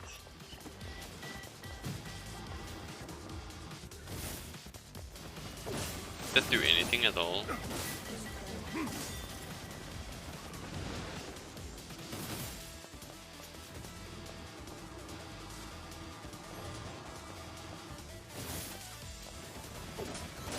Not to these guys, I guess.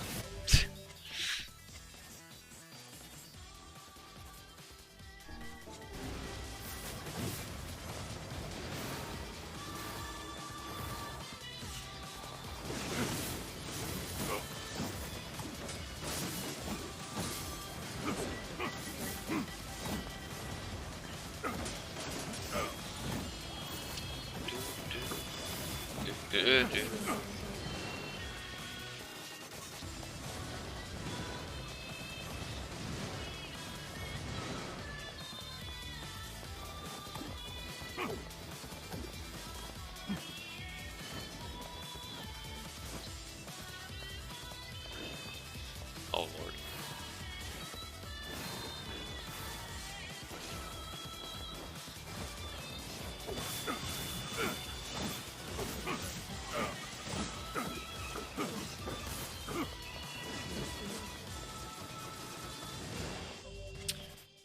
I wish it was faster, or you could switch faster between these.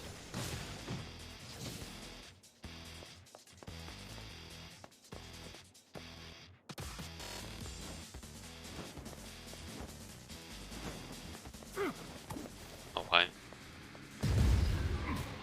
What? Bruh.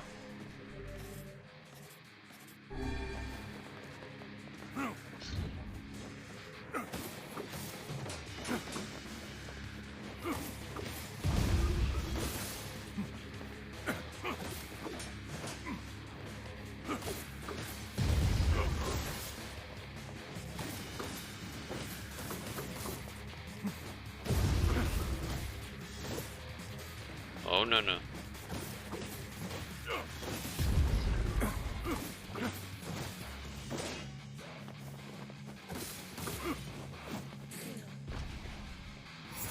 Okay. Oh, the second one.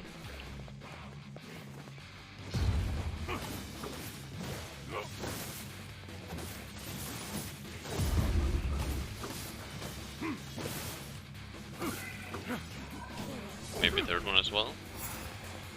Yep. One of each of the types, I guess.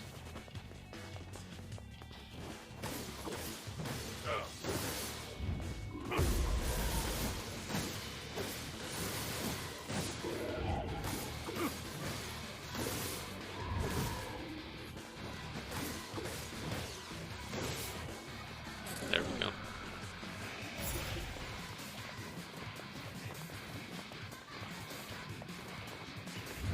What the fuck are you? Have I even seen one of you before? What the fuck?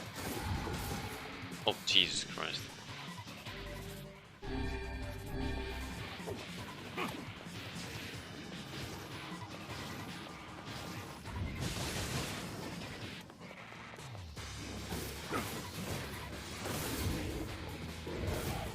Come on.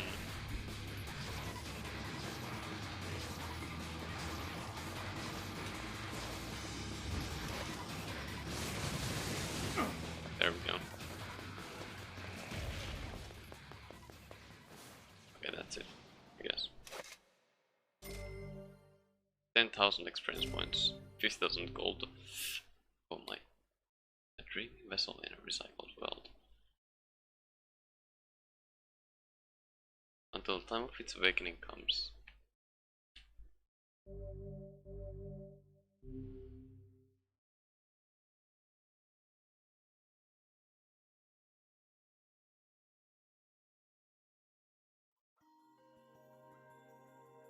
Is that all?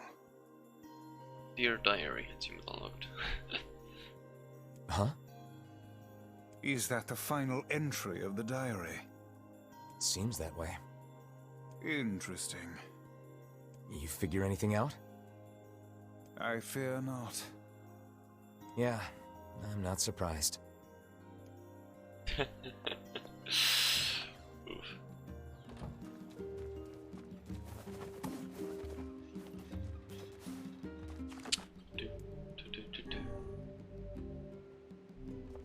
Let's see actually something.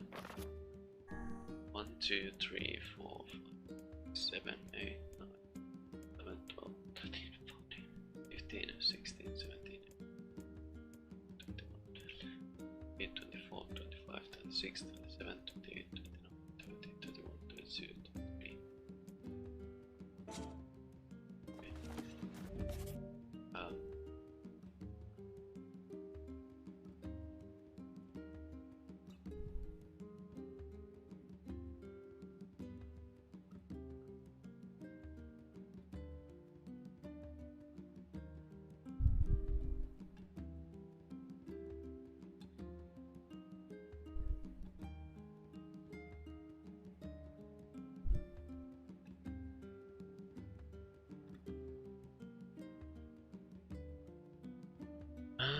Hold on.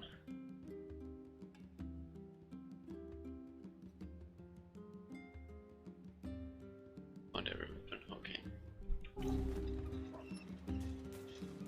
So yeah. Now we can in fact progress, I guess. I wonder if those are actually required. Because those are the DLC swords as far as I know.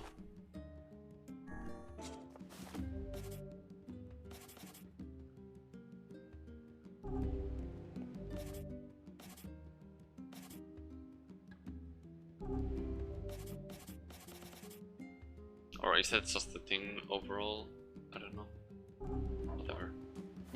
I wonder if they have like certain effects or something.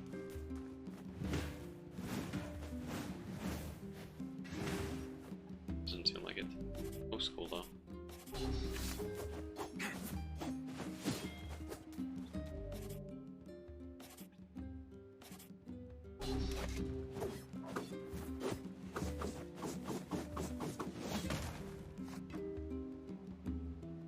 Definitely looks cool, but I still prefer the Phoenix Sphere, to be fair. Fuck.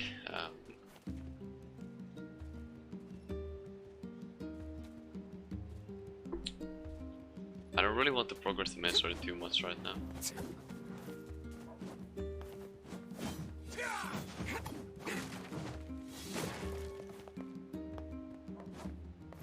Simply because I want to try and grind some of the collectible items from area, so I don't want it to be destroyed yet. Wait, no, that doesn't happen soon yet, anyways, right? Because you need to. Wait, hold on, where is it from? Yeah, well, isn't it so? It's Lost Shrine, Forest of Myth, Chunky. Those three have to be first, and then the thing in area happens. I think that's how it works, or worked. I mean, it could be different in this, of course. So what am I to say, right? But can I actually hold on? Let me check something. Yeah, no uncompletable quests. So I can actually. Oh fuck! I need to restart the. Hey. Oh, hi. I kinda thought you'd never talk to us again. I understand you're doing this for the village, and that you don't have a choice. Pretty much, yeah. But look, why don't you go talk to Popola? I think she wanted to discuss the Shadow Lord with you. I'm headed there next. Oh, and Devila? Yeah? Sorry about yesterday. I shouldn't have lost my temper like that. You don't need to apologize. Anyone would be upset when their friends are hurting. Let Emil and Kaine know that we're sorry, alright? Alright. I feel weird, like, having Devil and Popola here, like, normally, after what happened at Shadowlord's castle. I'm confused. So how do I actually... Where's the wardrobe? Or is it in the menu somewhere?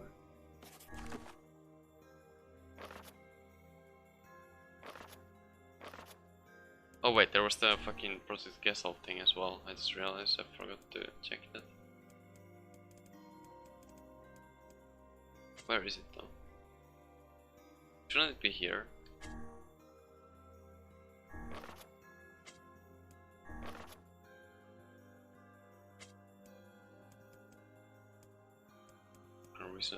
Or are they these?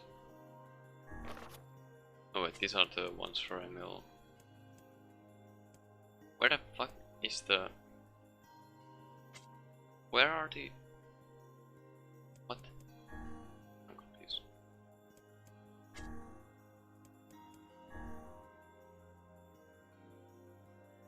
Oh. I see. I should probably read through this on my own at some point.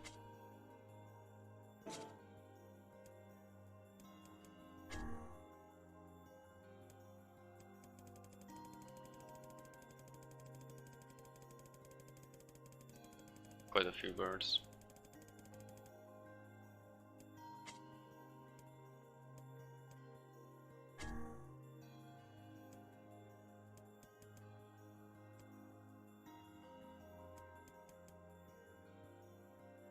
Okay. Ah, fuck. I guess I can go talk to Popola at least. If nothing else. I could plan something as well, but I'm gonna do time zone manipulation for the moonflowers. So I'm just gonna do that right now.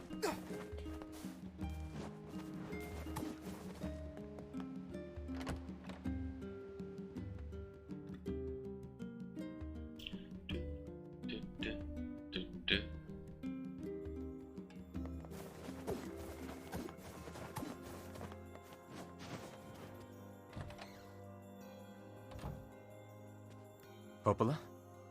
Oh, hello. Look, I want to apologize for Stop. You didn't do anything wrong. Yeah, but neither did you. You're just trying to protect the villagers. And I jumped down your throat for it. It's very kind of you to say so. Regardless, please don't let it trouble you. Ahem. I believe there was something you wished to discuss with us. Oh, right. Yes, about that. You know about the lost shrine, right? Yeah. The temple where I was first discovered. That's it. Well, it seems that the Shadow Lord's lair is connected to it somehow. Oh ho. It was right under our pages the whole time. But the bridge that leads there is unusable. So take a boat. A boat? Yay. Yes. The canal's finally been repaired. It took a lot longer than expected, what with the shades and all. I also asked them to provide a boat at the path to the Lost Shrine's back entrance. The ferryman will let you use it free of charge. That should make it easier for you to move from town to town. Thanks, Popola. I feel like you've done so much for me. I'm really grateful. Alright, I'll see you around. And for the love of everything, be careful.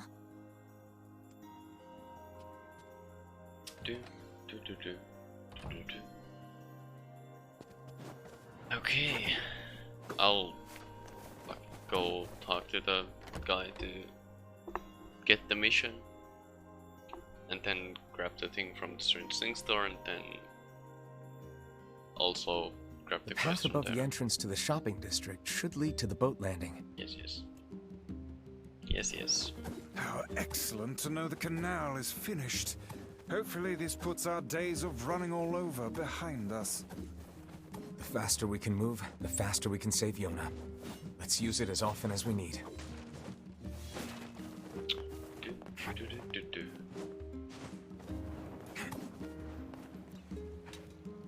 Hey, look who it is! Remember me? That red bag. By my pages, you're the slovenly half of that couple who refused to stop arguing. Hey, it's been a while. Sure has. I've been in charge of this canal since we last talked.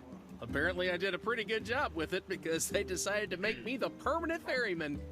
Oh yeah, huh? Congrats. Thanks! Still, it's not all puppies and unicorns. The old ball and chain is always harping on me now about how much I work. Anyway, if you got a place to be, just let me know and I'll take you there.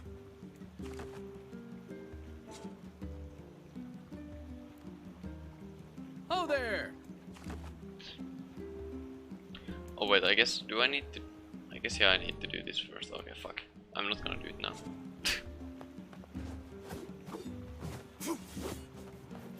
I think I'm gonna call it here. I was like, hoping that you'd already had the quest to get the thing, but nope, so... I'm not gonna go do the Lost Shrine thing right now, it takes too long. Oh, fuck. Okay. 65 minus 24. So 41 hours in, I guess. If you discount all the farming for everything.